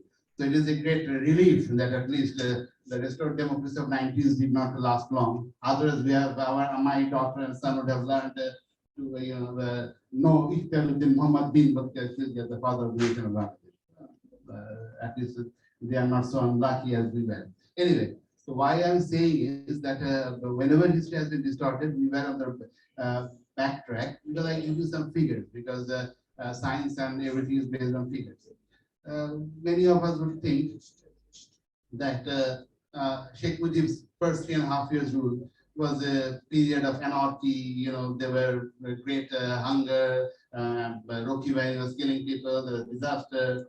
And I do remember that I was an activist of Bangladesh Chatri when in the very old times, the last century, in the late 90s and late 80s, I used to be a medical student. So it was past last century, before most of you were born. In those ancient days, when we were medical students, we would never think, we would never believe in our dreams that Awami League, a day will come when Bangladesh Awami League will be in power for more than a decade and more than an era and still continue. We would believe that we are supporting an organization that will never come to power. It was in power, that past history, and has no future. But we still opted for that politics because we thought that at least we were trying to understand the history of Bangladesh and believed in the 4 pillars of the constitution. So we thought that we were stupid, but we still go for that concept. But the issue is, we, those strong believers, wouldn't like to talk about Rocky Valley, would like to talk about Baksha and things like that, because we thought that there's a era of darkness. We must not discuss about Baksha. You see, when Sheikh Mujibur Rahman took power, became the Prime Minister of Bangladesh, first President and Prime Minister. At that time, we had a GDP that was in minus, negative growth, that many countries have experienced in the COVID era. But when he died on 15th August 1975, the GDP was 7%. Bangladesh had to wait till 1997 or 98 for his daughter to take power to attain a 7% GDP. So what we say is that after the end of Mujib, after the end of the corrupt and autocratic ruler, Bangladesh prospered. No, it didn't happen. We had to wait for more than 30 years, to attain a 7% GDP growth. That was lost on 15th August 1975. At that time, the per capita income of Bangladesh was 350 plus US dollars. In 1997-6, under the rule of Zia Rahman, it dropped by only $100 to $250 plus. You can refer to the net and you'll find that I'm not telling you stories. These are figures. And next year, in 1997, our GDP dropped to $170+. So 2 years after Sheikh Mujibur Rahman, the per capita income was $200 less. But we are never taught that history. We are taught about Bakshal and etc. etc. So you see, I am not here to campaign for the government, so I will not say what is happening today and the Pakistan bomb, etc. etc. That is visible and see for you people to judge. I'll just try to tell you when history is being forgotten or being taught to be forgotten, a nation suffers. And there's a brilliant example is actually Bangladesh. I will not like to bombard you with too many uh, informations and new information, new history which you are not familiar with. But just to tell you about Bakshal, because it has been told, and I was listening about democracy and socialism. There's nothing called democracy, nothing called socialism. No ideal democracy, no ideal socialism. Why I tell you, my good friend, he was working in Saudi Arabia because in our time, in the last century, many people after graduating would go to the Middle East for earning a better life and then migrate to Canada and US. And my friend is now staying in Canada. So that friend, after we graduated, went to Saudi Arabia and he was working in a rural area where the emir of that area, the small city, was everything. He's whatever the emir would say would become the law of that particular land. Although Kingdom of Saudi Arabia has a king. So now my friend is a doctor and he's the deputy director of the hospital there. And the director of the hospital is a male nurse because my friend is not a Saudi, he's a Bengali, so he cannot rise more than the post of a deputy director. So the local Saudi has to be the director, and that male nurse happened to be the director because he's the son of the emir. And now, when my son, friend, finally got the immigration to Canada, he was about to leave. The locals came to him and said that you please talk to your friend. Please try to do something for us. But you please ask your friend, your director, to convince his father to give us permission to allow internet. What happens is the emir believes that if internet is there, then the social norms, harmony is gone. So there's a jammer in the city, jammers are placed, and no internet is there. So my friend, talked to the director, and the director was kind enough and finally convinced his father. And the father did give permission. So now the city, the area has internet, but filtered. So not all conferences are there, but they still have access to internet. Thanks to the friend. Why I'm saying that now, suppose there's an election. So that territory in Saudi Arabia, that city, has been like that for centuries. The Bedouin ruler is there. He decides the internet will come. Internet will come. It will not come. It will not come. That is how the people are habituated there. So it's an autocratic, authoritarian ruler. Now, if you give democracy to that, we are going to give the, especially before that, my friend migrated to Canada. If there's a voting there, they will lose like anything. And someone like my friend or someone who have never been to power come to power. Just imagine what would happen to that man. Just imagine how we have ruined or spoiled Iraq or Syria. Iraq and Syria had Baath Party, the most progressive socialist parties in power in those regions. Now you can say Saddam was an authoritarian ruler, he was killing the Kurds, he was doing that, he was doing this and that. Now you see, you have opened the Pandora box. You have the genie is out of the democracy has come. Now Soleimani, a rich Iraqi state, is practically independent. They don't bother to listen to anyone. Now you see the reign of IS, how the whites and the Japanese were slaughtered, because the Baath Party rule lost control. So democracy is something, socialism is something that meets the need of the people. American-style democracy cannot be applicable for Bangladesh. Bangladesh-style democracy may not be applicable for another region. Maybe I am not too wrong if I say that sometimes the American democracy is not even working for America, because we saw last year what was happening to the Capitol. So the issue is that nothing is actually absolute in the world. So what is the solution? Who writes history?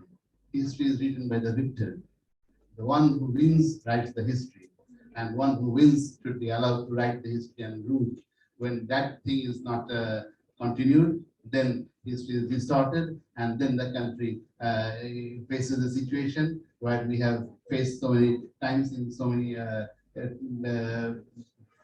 years of our brief history. Professor Mansoor was saying that we have a small, short nation, national nationhood of 50 years history. But the fact is that where did Bangladesh come from? There's nothing called Bangladesh in the history of the nation. It was one gentleman, Sheikh Mujibur Rahman, who dreamt of founding a country called Bangladesh. He named the country, he gave the national song of the anthem of the country. These are all history. The name, the national anthem, the constitution, everything is given by Sheikh Mujibur Rahman. And he has done that standing on the background of a history where in the 1,000 years of history lying behind it, no entity called Bangladesh exists. No Bangladeshi or no Bengali ever ruled this country. So then we kill him. The history is being backtracked, lost. So the country will suffer. So that is the fate of the country. And that will happen in every case, in every nation, everywhere. So suppose I just take 1 or 2 more minutes. In 1971, we lost and the Pakistani won.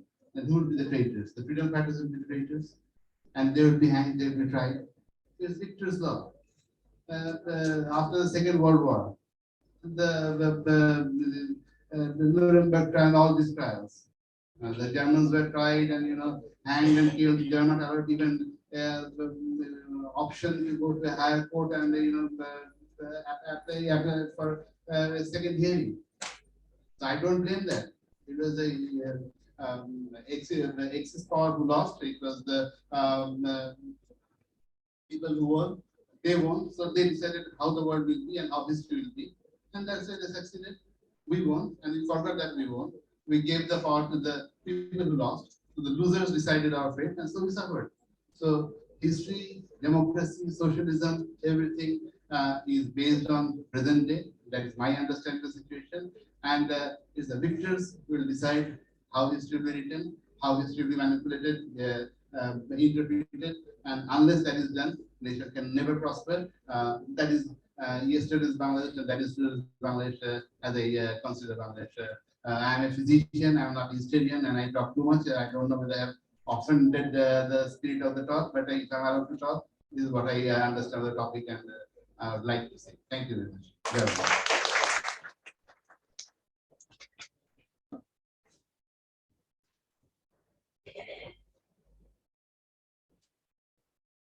Thank you so much, Dr. Mohammed Al-Banda, for your well-detailed history with the medical relation, also with the Bangladesh present government and also past.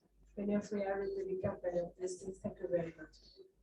Now I'm now inviting the finalist speaker from the panelist. Mahfuzur Ahmed Mitchell is the prominent broadcast journalist, a documentary maker and communicational consultant. He is a special correspondent in Jamuna television. Mahfuz Mishra is a well-known face in the broadcasting media. He has been working for television since 2006. His areas expertise in the power and energy sector. Besides this, he is the freelance documentary director. His signature program is Walk to Walk, which is called in Bangla Cholte Cholte. Mr. Mishra, floor is yours.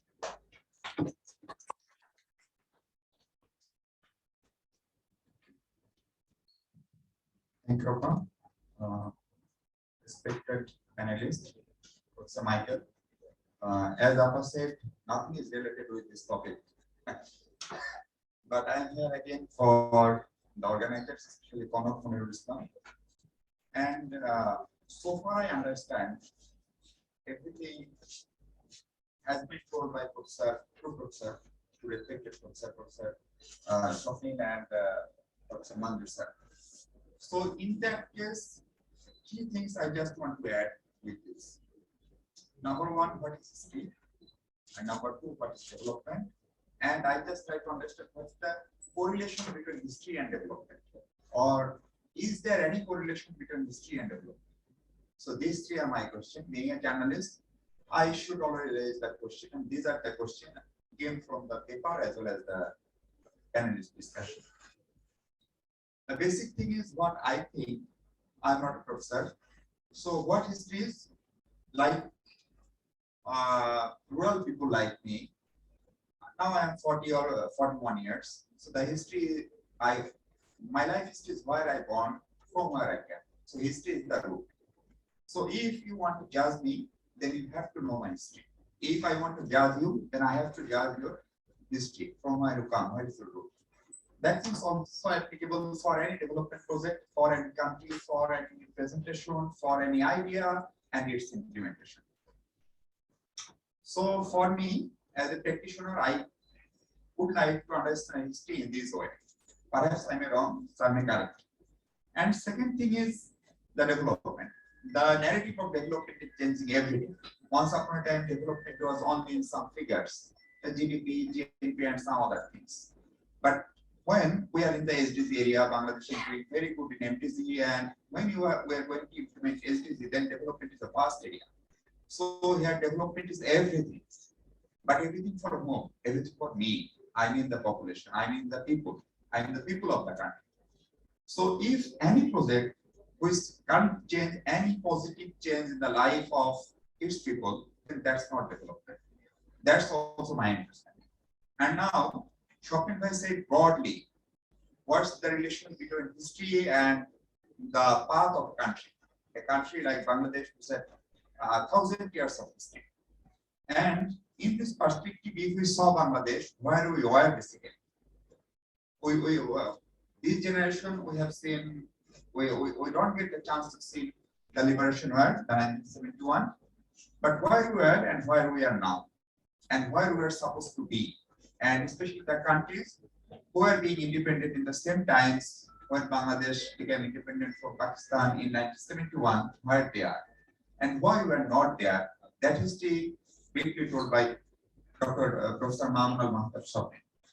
So now, where our path is now very much clear. And when you want to make any project, any development project, any planning, the first question is, do we have any long-term plan before? The answer is no. We are using internet every time, but in that country, once upon a time, the high-speed internet was offered by the international communities, and we rejected it because we thought everything will be public. But everything is again been public by the WikiLeaks. What we said, what our politicians said, what our policymakers said, everything is now published in WikiLeaks. So nothing can be hidden. So that was a wrong policy as well as wrong political directions.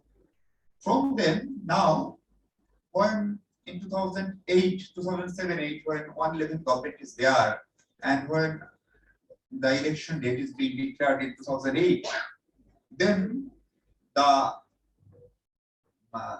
Auli, the party who is in power from last 13, 14 years, they found that there are almost 2 crore who are new voters.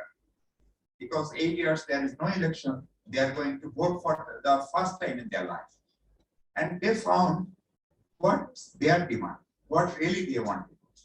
And they found that digital Bangladesh it should be the keyword for the young voters. And these 2 crore voters, I mean 20 million voters, they are going for the first time in the vote centers, and they will vote for their dearest political parties or dearest candidates.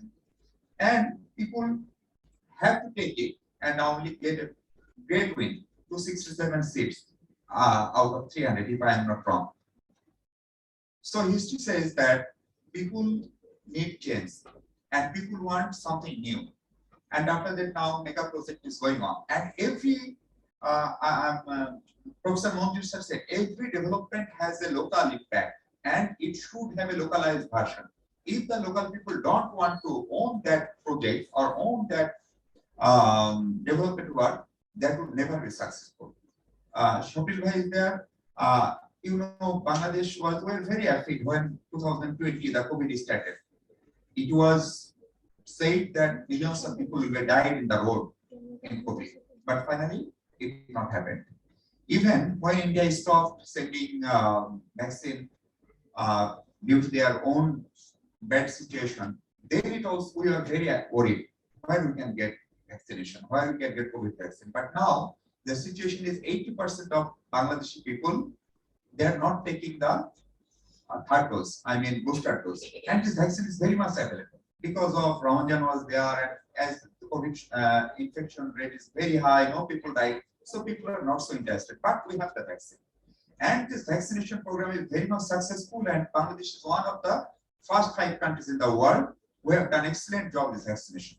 So this is the present success. But how does it happen? Because we have a great success story in vaccination. I'm telling about the immunization program. Bacha Bachan Tika Din. Can you recall that ad?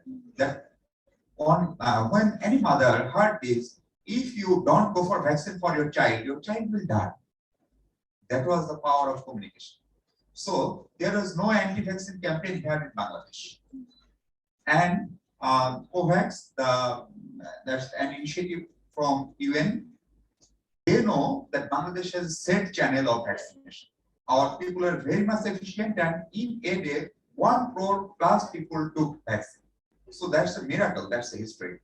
So this COVID vaccination program is successful because last 30, 40 years, we are very much successful with the vaccination program. We have that channels, we have that skilled people, and the psychology of people is very much pro-vaccine. In many development countries, there are an anti-vaccine campaign. People who are in the protesting in the road that they will not taking any vaccine. You just think about growth of population. The growth rate is now very low, though still we are highly densely populated country. A Muslim majority country, almost 90% people of this country is Muslim, and a country like Bangladesh, their family planning program is also successful. So sometimes we can't think of that people will take, because many people in our country still believe Allah give us the child and He will take care of it, right? So we have no responsibilities. So we have nothing to do. That was our thinking in the early days of 80s even. So that program is also successful. Why I want to give this example, because Bangladeshi people are very much, what I should say, they are very much adaptable. They are very much adaptable with the new thinking, with the new technologies. You think about the Padma Peace. When World Bank was formally declared without having any board meeting that they will not funding for this mega project in Bangladesh. Can you imagine that Bangladeshi people, Bangladeshi leadership, they have taken this risk that they will make the Padma Bridge in their own money. And can you recall this campaign that everyone will send 1 taka or something like this? That was also very much, I mean, people are very much interested about to pay his own money to make this bridge. And now it's very much reality. It's going to be open soon, perhaps 23rd or 25th June, on coming June this year. So Bangladesh people is very much confident, and this confidence made them independent in 1971. Professor Michael's country, I mean USA, was against of us in 1971. China was against of us. So we fought against all the big powers in 1971, and we won. What we have? We have really nothing. We have the courage, we have the honesty, and we love our country. So that was the speech. So now, if any problem comes, and if you don't, if you forget this history, then there is no chance to succeed. And that's the importance of history here in Bangladesh. And Professor Mamunal Mahatab Shopni said about destroying the history. I read in my school books that who who declared the independence of Bangladesh. I passed SSC in 1997, and in our books, we heard nothing about Bangladesh. So we have destroyed the history several times. But finally, history, the basic learning of history is people will not take any learning from history. So that's another reality. And if you think about Bangladesh, Bangladesh was told it's a bottomless basket, right? By our foreign friends, especially the Western friends, they will say. But now they are saying Bangladesh is a dazzling delta. Now they are saying Bangladesh is a wonder of economy. Now they are saying Bangladesh is strategically important for them, and they would like to come here, they would like to invest here. And now they are really giving importance to the Bangladesh. You know, tonight at 9 p.m. Bangladesh time, United Nations forms a committee of 7 members, head of the states, 7 head of the states, to how to recover the world economy after this COVID and Russia-Ukraine war, and Bangladesh Prime Minister is one of them. So that's the repeat of the history. Can you recall in 1974 when Mahmoud Sheikh Mujibur was first in the United Nations General Assembly, and he speaks in Bangla. Even in 1972, when he back to from Pakistan to London, just look at his body language. At that time, British government gave him. He is not even reached his own country then, but they gave him the highest priority, the highest state of honor. So history says that if we can earn our achievement, if we can have our own confidence, we can do anything. So, and these are very much related with our development practices. Think about rice production. Our people was only 7 crore in 1974, 75, right? In 1971, and now it's according to Bangladesh Bureau of Statistics, more than 16 crore. But Bangladesh Rice Research Institute, in 1 bigha land, only 7 or 8 mon rice was production was 7 or 8 mon, and once in a year, sometimes twice in a year. But now it's 40 mons, 50 mons, and this rice is discovered by our own scientists. Own scientists of Bangladesh Rice Research Institute, own scientists of Bangladesh Agriculture University, Mymensingh, Bangladesh other agriculture professionals. So history says that we can move according to our need.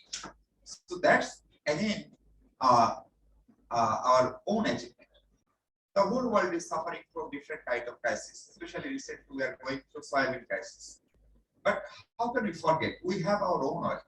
Soybean is not produced here mainly. So we have mustard, we have other oils. So the products which is not born in your own land, so that should not be physically fit for you even. So we have forgotten our own history. Here many people are here who grow up with only taking mustard oil. I know.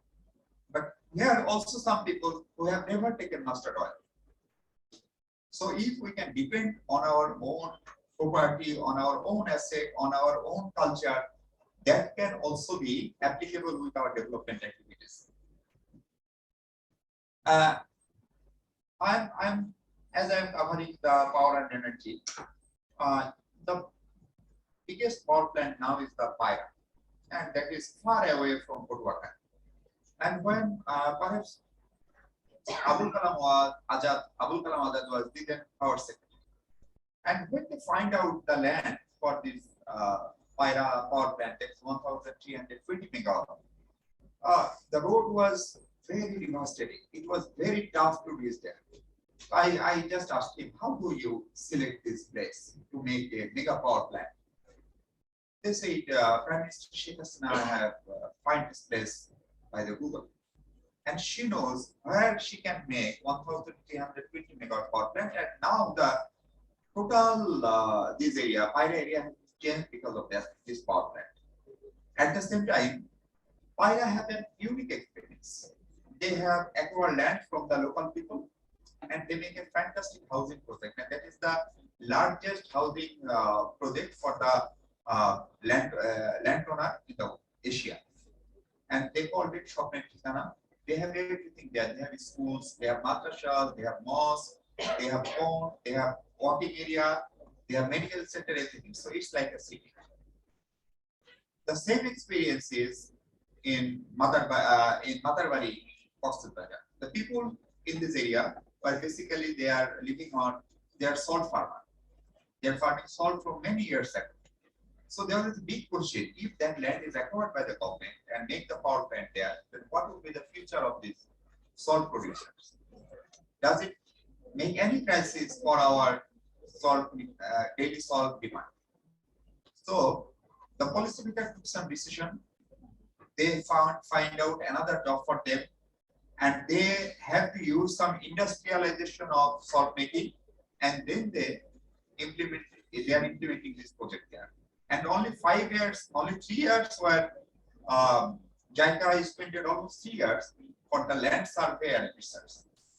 So if you can make a proper development work that never deprive the local people, and you have localized your development, that how can you get the best of the benefit of the development to you? now 100% people of Bangladesh is getting electricity.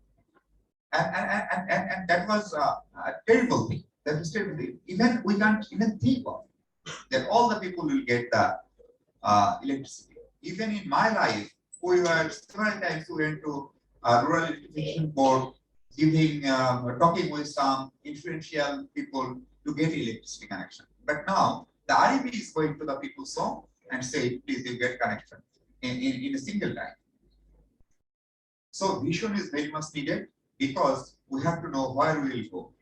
And that vision, I think, sometimes we think that Bangladesh is now working. You just think about mango production. And Bangladeshi mango is now very much available in European market. Even mango from my area, I live in my home district is Rajshahi. From Charghat, the mango is direct go to the Italy. In the Milan city, you will find now Rajshahi mangoes. So they have a standard packet that will preserve this mango for at 40 to 45 days. Because everywhere in Rajshahi, especially in the Bagha, Charghat, and this area, you will find no agriculture. And all people are used to use this land in mango production because it's beneficial for them.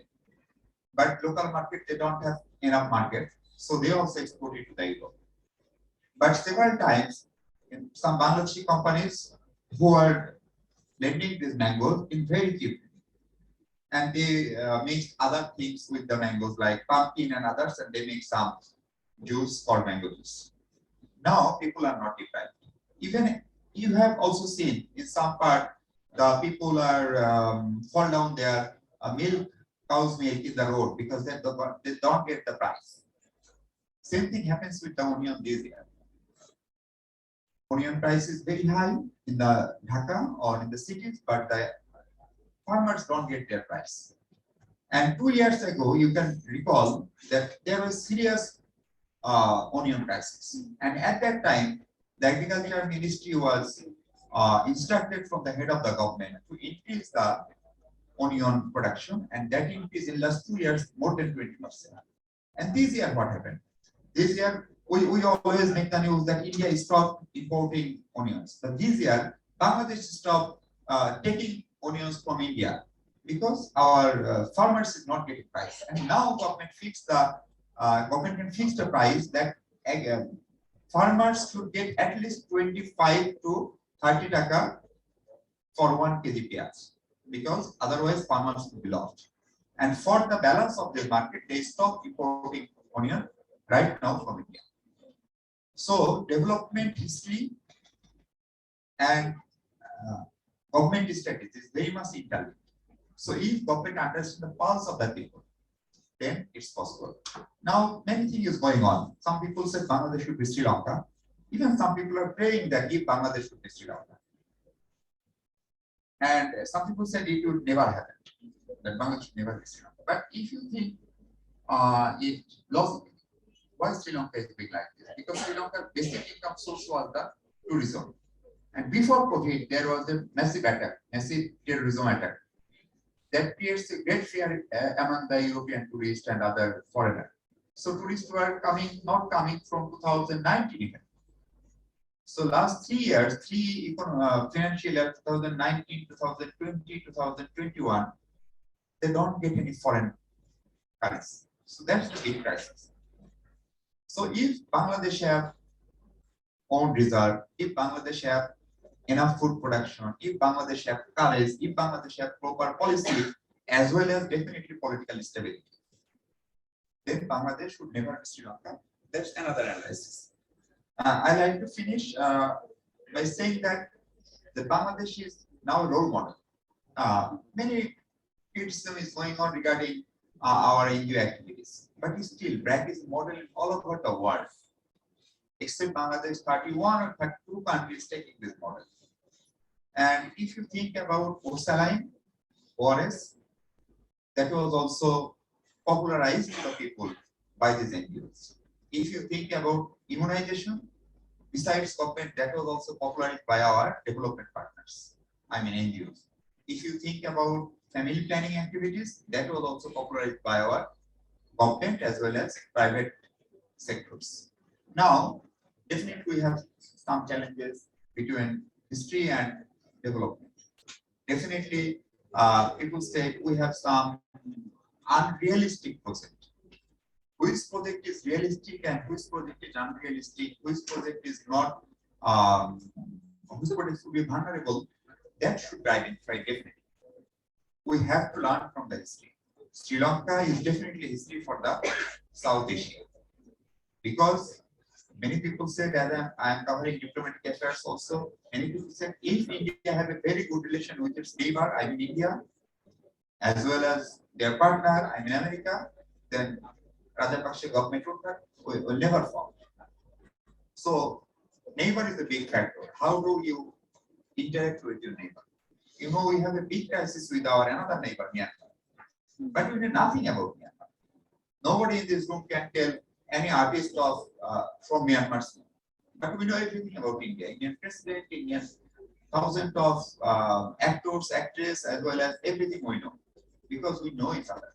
But we don't know Myanmar, as well as Myanmar don't know us. So when you travel to Myanmar, the mainland Myanmar people think we all are terrorists. We all want to capture some part of their country. So we should increase this communication. Now, very recently, 2 days ago, US ambassador went to foreign ministry and he said they want a new formula, they want a new platform of discussing bilateral matters. Still, we do have some platform, we have KCC, we have security dialogue, we have strategic dialogue, and many other platforms. But now, US wants to have a separate platform to discuss every year the political as well as financial and other matters. That means that US is giving importance to the Bangladesh. Several times we have said US is seeing Bangladesh in the eyes of India. Even during when Mr. Obama was US president, he made a phone call to President Narendra Modi, and that was said. It's a kind of gossip, maybe, that was said that Barack Obama gives him the rights to look after the South Asia, to serve the US policy as well as serve the interest in this region. But nowadays, US policymaker would like to keep a direct relation with Bangladesh. And that's the reality. Because if you want to keep shown your honesty, if you can show your dedication, if you are financially enough capable, then everybody will respect you. In my career, in 2004, 2005 even, Bangladeshi foreign ministers have to go to several places for some assistance and have to get the guarantee, and they come, and after that we have to make our budget. But now, Bangladesh is not getting assistance from most of the country. There are some projects. China have big investment. USA is still the big investor. UK is the second largest investor. South Korea is coming. United Arab Emirates is coming. Even Saudi Arab, Turkey is coming to invest here. So we have 1,100 dedicated special economic zones. And government is planning to dedicate one economic zone for single countries, like South Korea have taken one, Japan have taken one. So that's the strategic plan. That's the strategic communication. And if we can go through this way, and the people are, every people are done with his own job, own responsibility, then we can make another history. And the history says, when you are financially capable, when your defense is capable, and when your politics is under your control, then nobody can do any harm for yourself. Thank you. Thank you very much for hearing.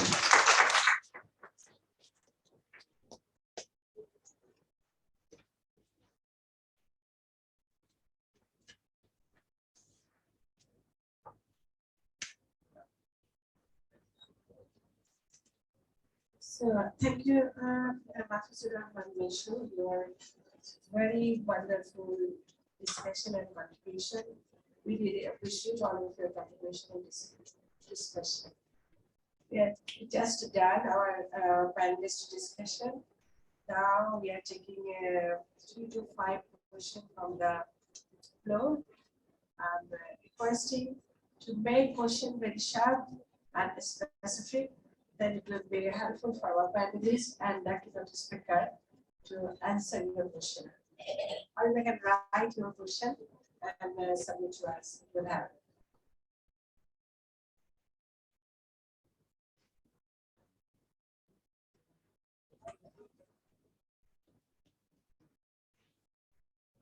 আমি একটু বাংলাতে বলি আবার, যেহেতু একজন মাত্র বিদেশি, আমরা এখন ফ্লোরের কাছ থেকে 3টা থেকে 5টা প্রশ্ন নিব আজকের টপিকের উপরে।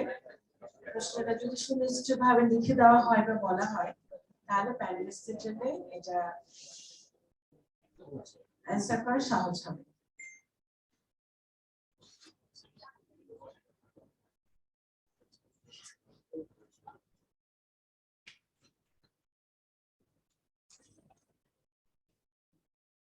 Yes. Yeah. Should I be there? No, no.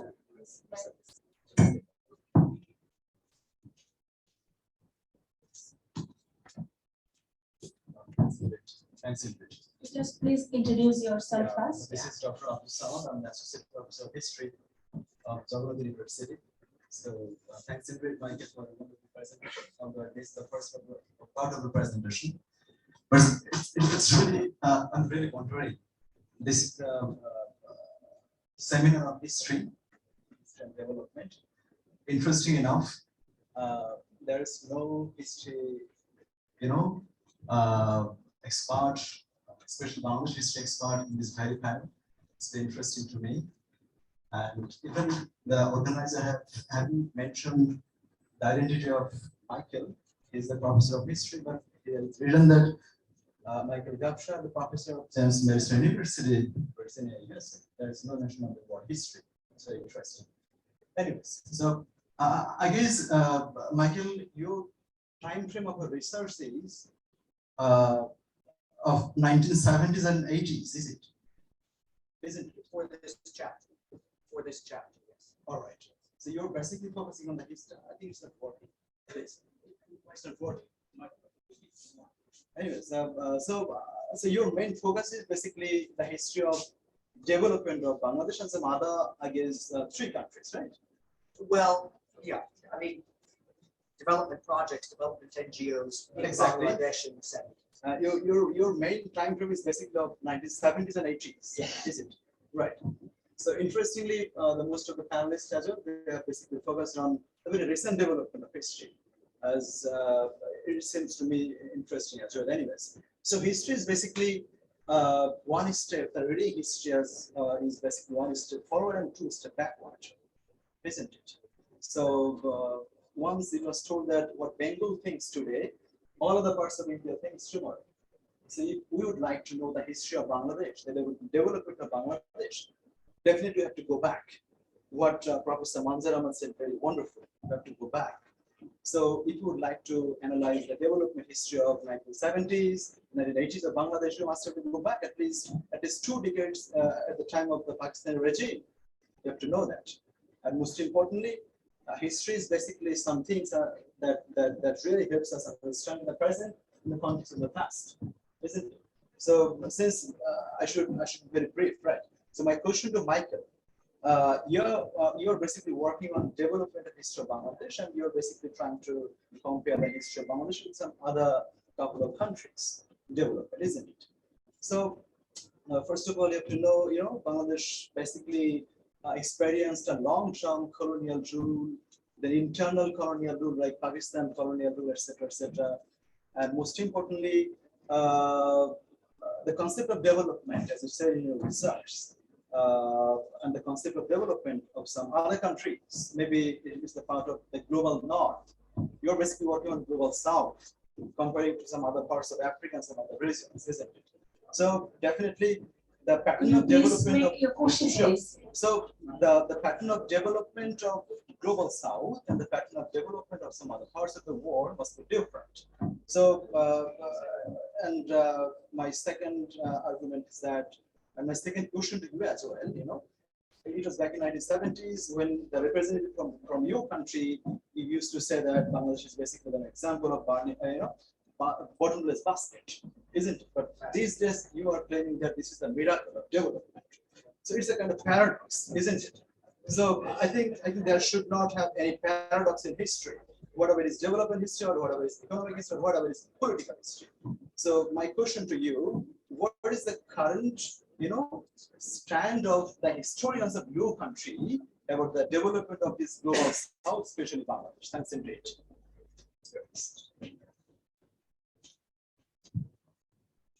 Okay.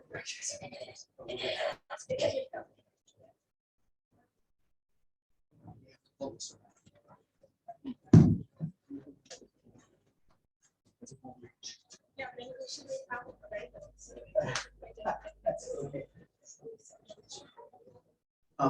Thank you for your question, and thank you to everyone, all the panelists, for their comments. Let me sketch a bit the broader book project, because what I hope that will do is give you a sense for where Bangladesh fits in.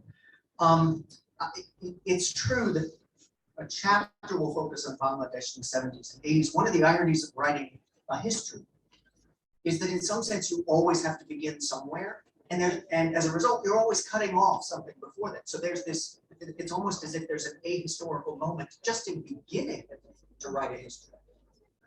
And that's certainly the case here. So my book is focused on a history of ahistoricism in development thinking and practice. The primary focus then is on what I know best, which is on Western policies and planning and ideas. The particular reason for my interest in Bangladesh in the 70s is because in the 70s and 80s, Bangladeshi initiatives, especially microcredit and others, erupted onto the global scene. Right? So it is the period when suddenly Bangladesh, which, as you say, Henry Kissinger and others dismissed as a basket case, suddenly becomes not a basket case, but an incubator of ideas that are picked up and by the 90s with Hillary Clinton and others celebrated around the globe and spread around the globe. I think to understand that, what both you and Dr. Ahmed said is that you have to go back before the 70s to make sense of why that would be the case, to understand, say, microcredit, microfinance in a contextualized sense requires you to understand that the context began before 1971, right? It's not just boom, everything begins. And to go back into the 60s, you look at the Camilo model, you go back before then, et cetera, et cetera.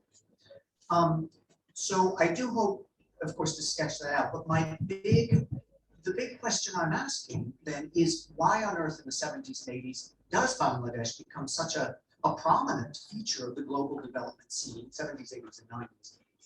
What were the preconditions for that? And of course, in that regard, I have to cut off certain things in certain ways, right? But in other words, Bangladesh, I am fitting Bangladesh into this more global history that is part of the global south, but also part of the global north, because that's what I know, right? So that's, I don't know if that answers your question. Let me also add, because I think the three panelists raised this. To my mind, one of the biggest gaps in this paper is to sort of treat history as a self-evident term. History is an extraordinarily loaded term. Right? As Dr. Ahmed said, I mean, there's huge politics to, when you tell a history, it often has a political bent, and in turn, who gets to tell that history? That person or people, they gain a lot of power, right, to control the historical narrative. And so in the book, there will have to be sort of lengthy sections on what is history, what are the different debates about what history is, about the relationship between power and history and the like. What strikes me in development, and again, this goes back to my personal experience, is almost how embarrassingly simple the ahistorical attitude was. No, we don't look back. But if you're writing a project, if you're writing a proposal for a project in Bangladesh, we don't really pay attention to what happened 10 years ago. It's only what happened 2 years ago because we're competing against this other organization. They had projects for 2 years. It's, in some ways, I felt embarrassed in talking to historians because when I say, we have to pay attention to history more, and I say, well, what do you mean by history? There's all sorts of debates. And I say, well, I know that, but in some ways, I'm at the most basic level. Oftentimes, Western proposal writers don't even look 2 years back. I mean, we could get into debates about theory of it, but we're not there yet. So that's always felt a little bit inadequate. And absolutely in my discussions in the book, I will have to take on some more, but I suppose that's part of an answer. I think one way to lay this out is there's an ancient distinction in history. The Latin distinction is between res gestae and rerum gestarum. So history can mean either the facts, what happened in the past, that's res gestae, or history also means the stories we tell about the past, right? And those are very different meanings, right? I mean, we often assume that, okay, this happened, it just is. But in many ways, what actually happened is hard to access. How do we access it? We access it through interpretations. We access it through telling. So very quickly, you get into debates about how to interpret, about what it means. And so, I mean, on one level, I'm a historian, but on one level, the basic facts of something happens is, in some sense, to me, the least interesting part of history. What makes history exciting is all the interpretations around it, right? Okay, Gandhi existed.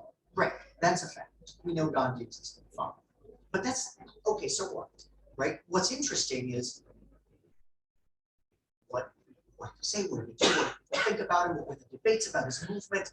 And so you're immediately into a question of debate. Sort of my experience of history, and I am by training an intellectual historian, so the history of philosophy, history of social.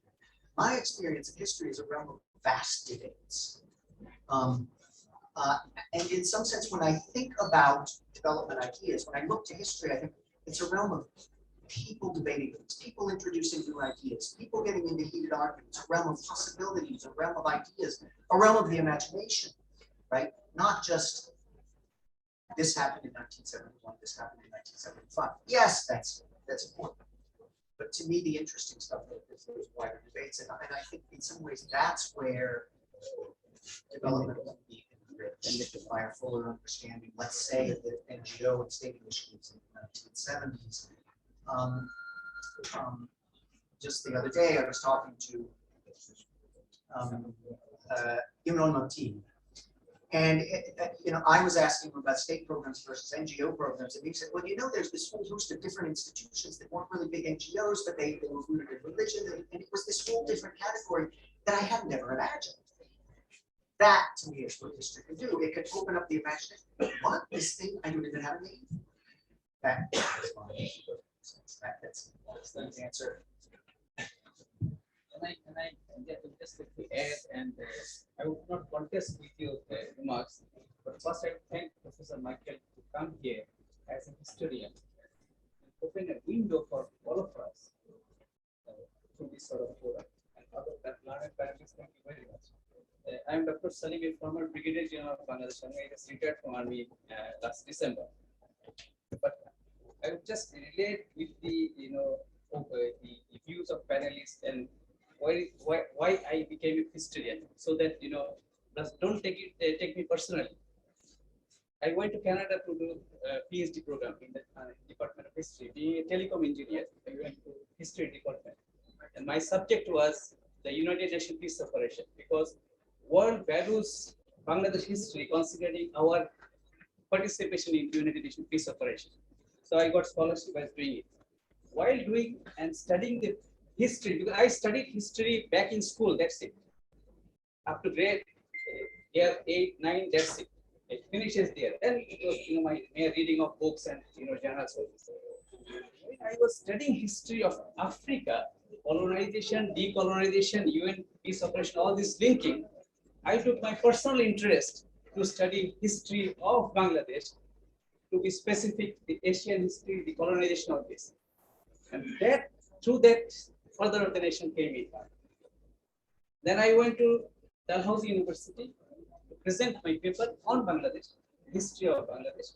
I went to Central Michigan University to present Bangladesh on history, former people's war, or this. To answer your question, the view of history of North America about Bangladesh There is no clue, gentlemen, there is no clue. I have to pinpoint the location of Bangladesh on the map. So next to India, here it is. This is Myanmar, this is Bangladesh. So this is the scenario in North America, Michigan and Halifax. Okay, and my university, they were totally blank. So we have to go ourselves. As a Bangladeshi, we have to promote ourselves. At least we thank Professor Michael. He has selected 70s, 80s window of development as part of historical development. We thank him instead of contexting why this historian will always select window. It's always they will find out. So we thank him for that. So considering all this, we promote ourselves. Our students are all around the world. We have to select our PhD topic, ways to select our master thesis and present there. So keeping this in the backdrop, what I would recommend, we have to change our education system. We have a professor, doctor from, medicine. Then we have Professor Bragg, a journalist. I would appeal that we change our system. In Canada, I have seen history is one of the elective subjects of undergrad studies in science. So if we can really put our students lifelong into history stream, that is the way out. Then development history will automatically come up. Otherwise, our decision makers, they don't have the background of history like Dr. Mamoon. He had the first experience. He's now dealing with Ayurveda. See, so we have to inculcate this culture of knowing history into our, cross section of population and people. We cannot stop it right in class 8 or 9. It doesn't help at all. I think that is the way out, so that in the decision making, when they go up after 10 years, 20 years, they take history into development, into decision making, and we see some lights. Thank you very much. Thank you very much. We are just cannot take any more questions because we are out of time.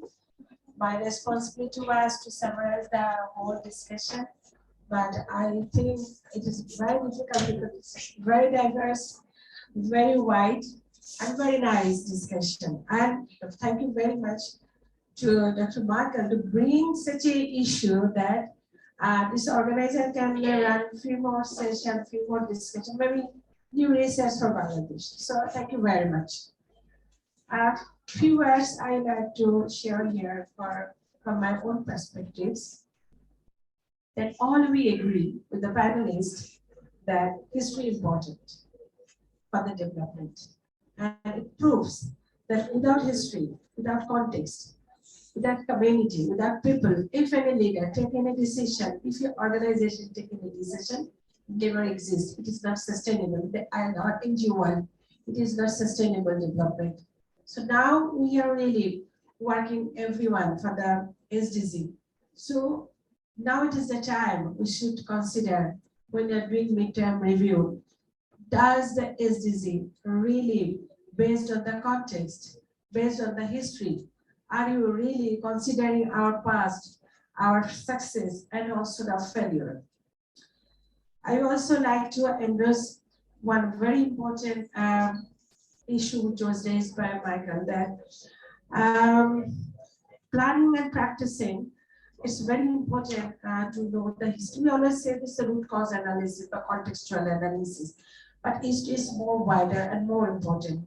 So from all of your discussion, I get few words, which is I found is very important, that history should really well written. Usually history is two way we are really talking history of the power holder, history of the peoples. But for development, we need both. And sometimes when you are talking about the history, for anticipating any country, the rulers, if it is the patriot rulers, if it is the people who really love their country, they believe that change, like Bangladeshis.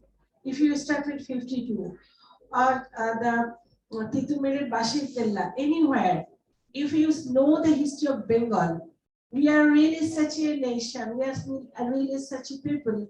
We always love to make our identity, our footprint. We don't love to copy, we don't want to copy anyone. We want to make our own version. So maybe that's history always bring us a lot of success. If somebody really decimate like that way with the bottomless, or the will become Sri Lanka, I strongly believe it will not happen, because how long Bangladeshis believe that we want to be identified by our own. And thank you very much for the organizers, and also for the panelists who bring many issues, which is I don't want to repeat here. And I want to say that Mr. Hussain, other than distinguished panelists, their contribution for this event, only one word from my working experience I want to include, that is the inclusion. Many cases, our development and history are not very inclusive. They are marginalized by community, marginalized by economy, marginalized by really distance, like the chore people, like the people with disabilities, like or the Dalit, so many other groups. So this is the time when we are really writing the history, when we are really talking the history, when we are designing the project based on the historical context, we should feel the inclusive project, inclusive program, because we are talking for the inclusive economy, and without inclusive project design and program, inclusive economy is not possible. Thank you very much for hearing us.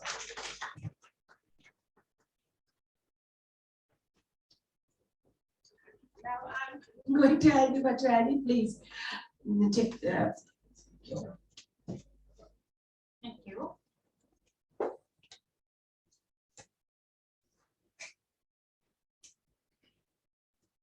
The keynote speech and panel discussion was very informative, and I think it added extra value in our life and extra dimension to our life. Thank you, Ms. Farida Yasmin, for wonderful moderation, and thank you all the honorable panelists and keynote speaker, Dr. Michael Gopsar, for your depth and detailed discussion on history of development.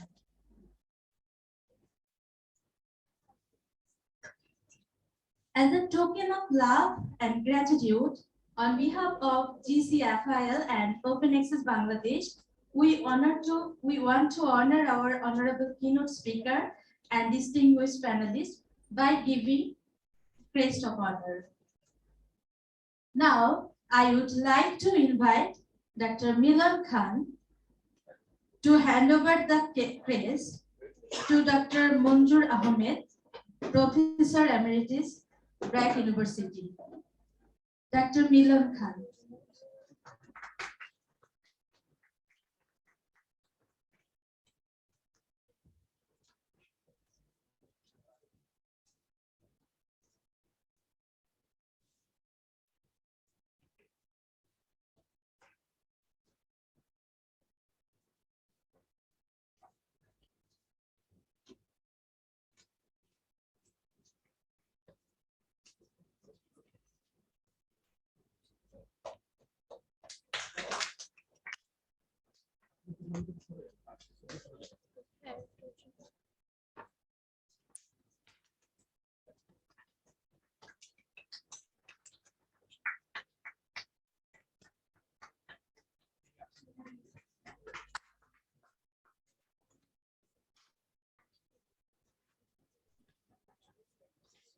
Thank you, Dr. Milan Khan. Now, I would like to invite AKM Mofizur Rahman to give that praise to Ms. Farida Yasmin. Mr. AKM Mofizur Rahman.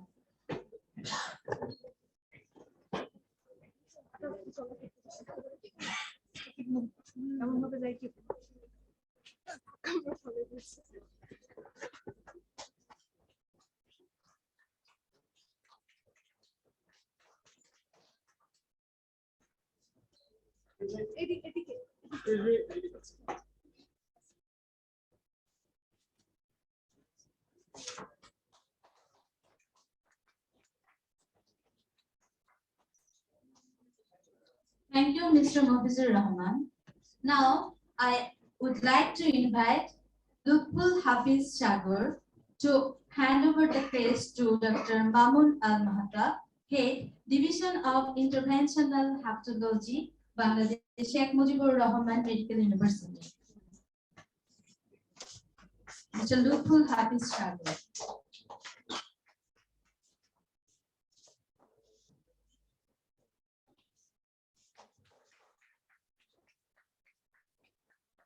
Thank you, Mr. Lutful Hafiz Shagar. Now, I would like to invite Mr. Gokul Haidar to hand over the press to Mofizur Rahman Mishu, Special Correspondent, Jamuna TV. Mr. Gokul Haidar.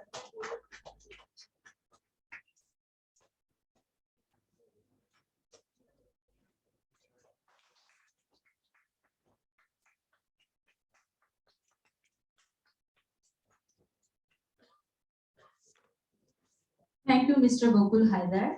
Now, I would like to invite Mr. Ghulam Mustafa to give the praise to our keynote speaker, Dr. Michael Gupta. Mr. Ghulam Mustafa.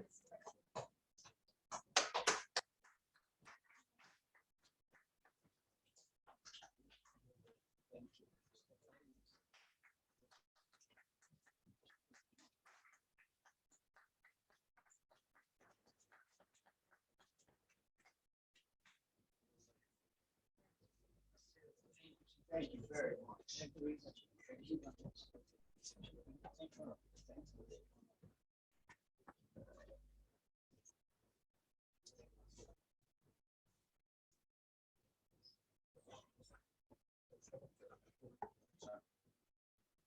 Now we are in our second segment of this event.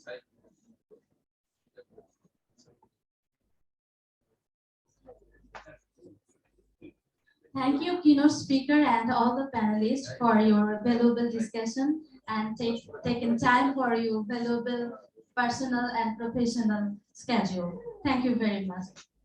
And I would like to request all of you to be seated in with our audience. Thank you.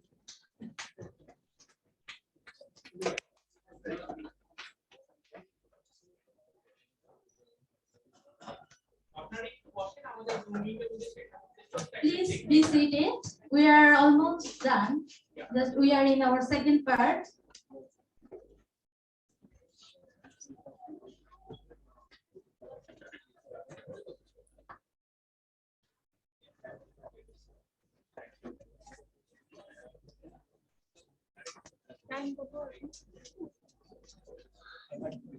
Oh, you're the one having this.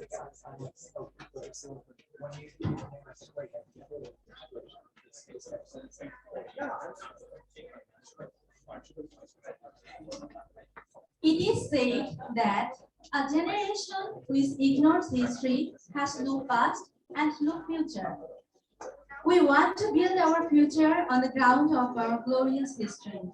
In this regard, we want to give Lifetime Achievement Award to two prominent personalities for their contribution and achievement in the development history of Bangladesh.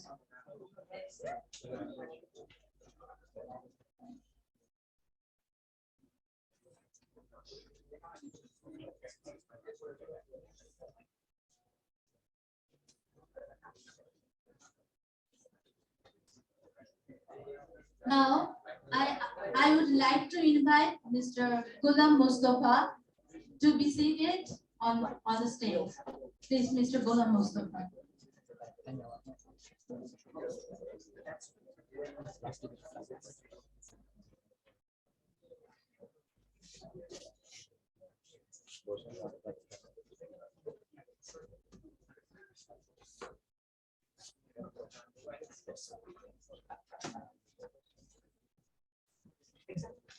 I would like to request the founder and the president of Open Access Bangladesh, Kanak Morirul Islam, to be seated,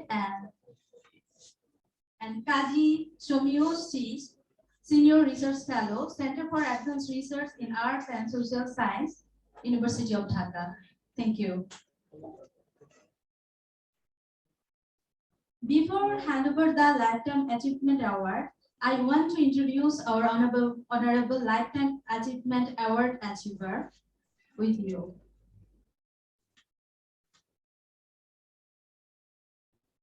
Mr. Ghulam Mustafa, born on 31st May 1995, son of late M.A. Rashid.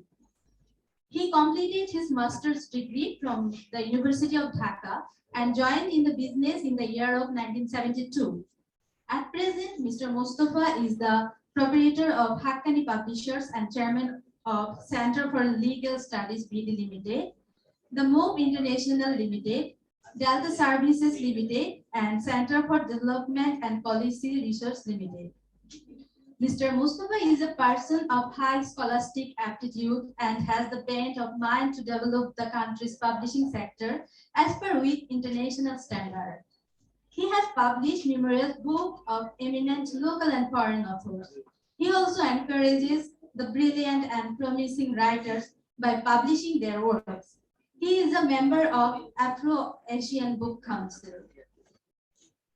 Since 1886, Haqqani Publishers have brought out a large number of bestsellers of different renowned authors of the country, and international renowned authors have created immense reputation in the publishing world.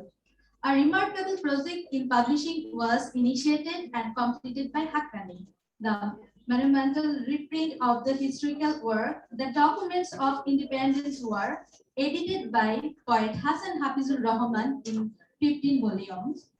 Bangladesh স্বাধীনতা যুদ্ধ দলিলপত্র 15 খণ্ড on behalf of the government of Bangladesh. Recently published a set of books, Secret Documents of Intelligence Branch on Father of the Nation, Bangabandhu Sheikh Mujibur Rahman, 14 volume, edited by Sheikh Hasina, MP, Honorable Prime Minister, Government of People's Republic of Bangladesh.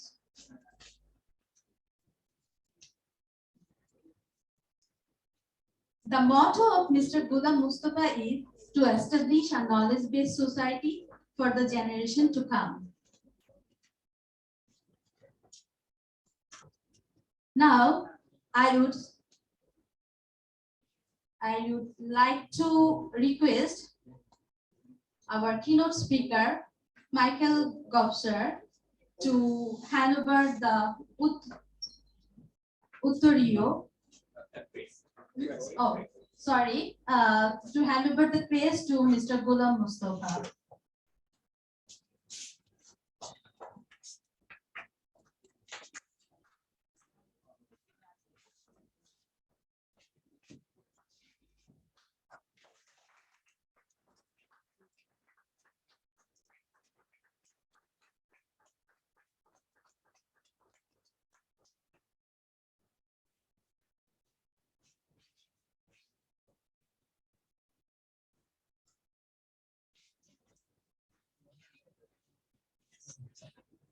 Thank you, Dr. Michael Gupsar. Now, I would like to invite Rabia Tamim to give Uttorio to Mr. Ghulam Mustafa. আমি অনুরোধ করছি Radia তামিমকে mister গোলাম মোস্তফাকে উত্তরটা পড়ে দিতে।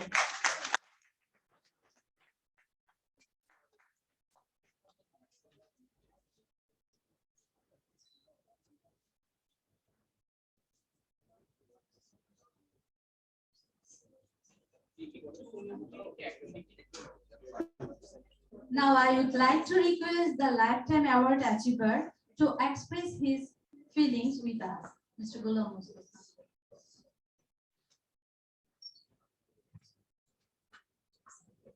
Assalamualaikum.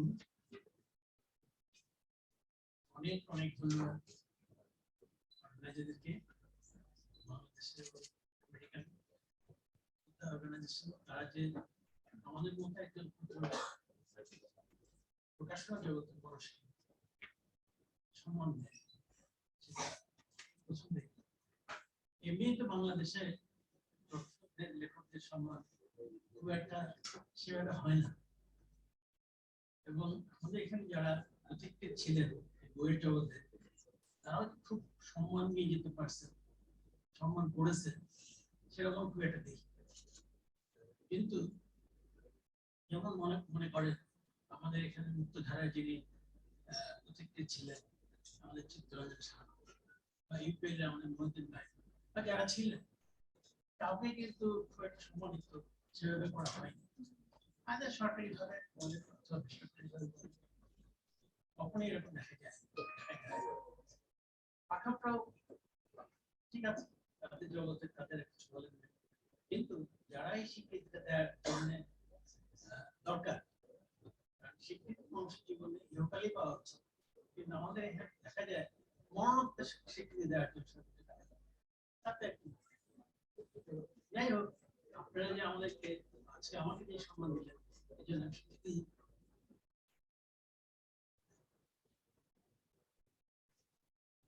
অনেক অনেক সাহেবকে আপনাদের সবাইকে অনেক অনেক ধন্যবাদ অনেক অনেক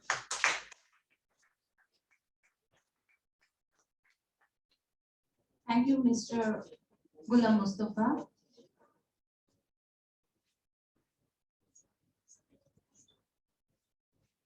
Our second lifetime award achiever is Dr. Monjurul Mannan. Dr. Monjurul Mannan is globally known social anthropologist, scholar, and political scientist.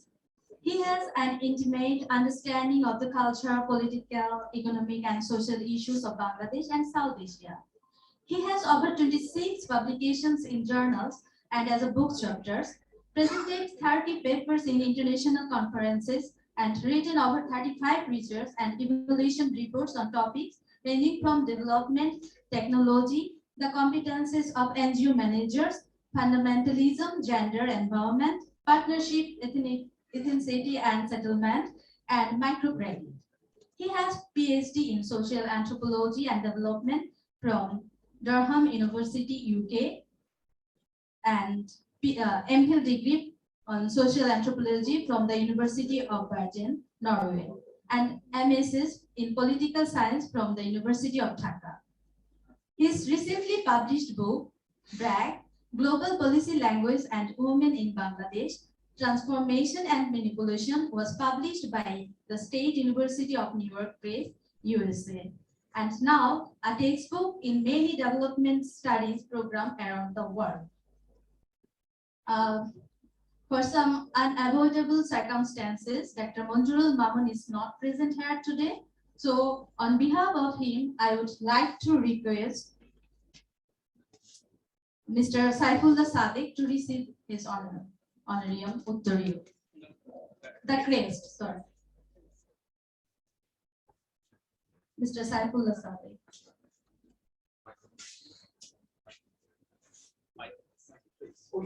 I would like to request Dr. Michael to hand over the crest.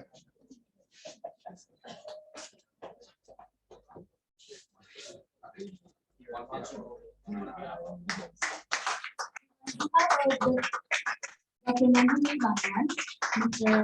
Saifullah Sadiq is taking the crest.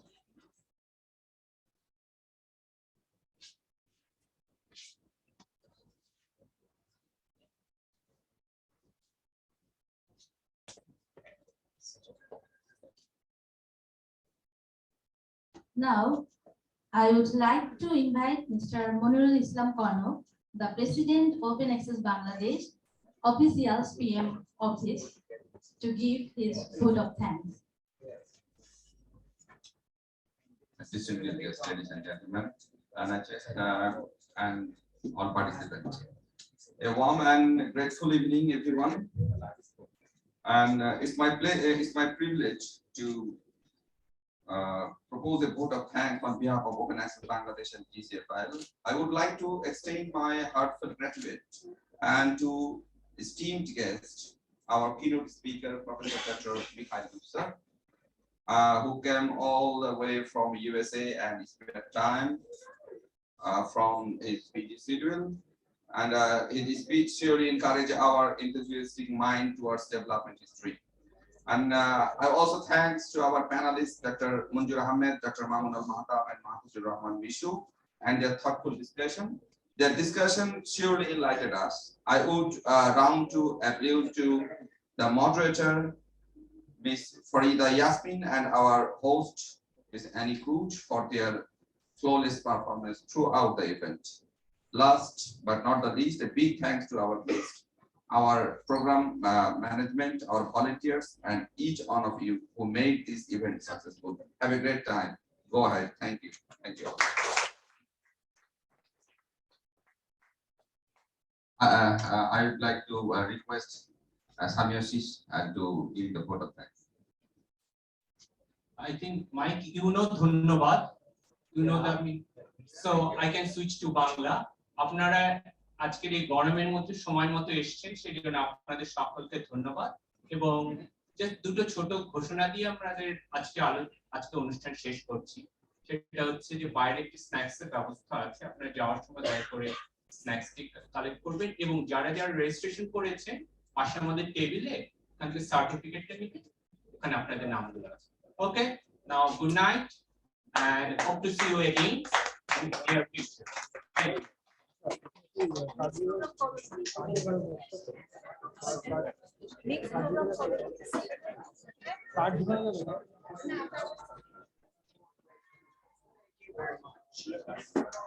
Yeah, let's.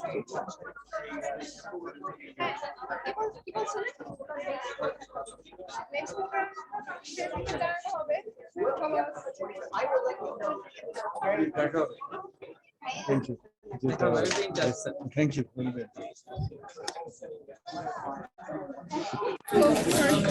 you.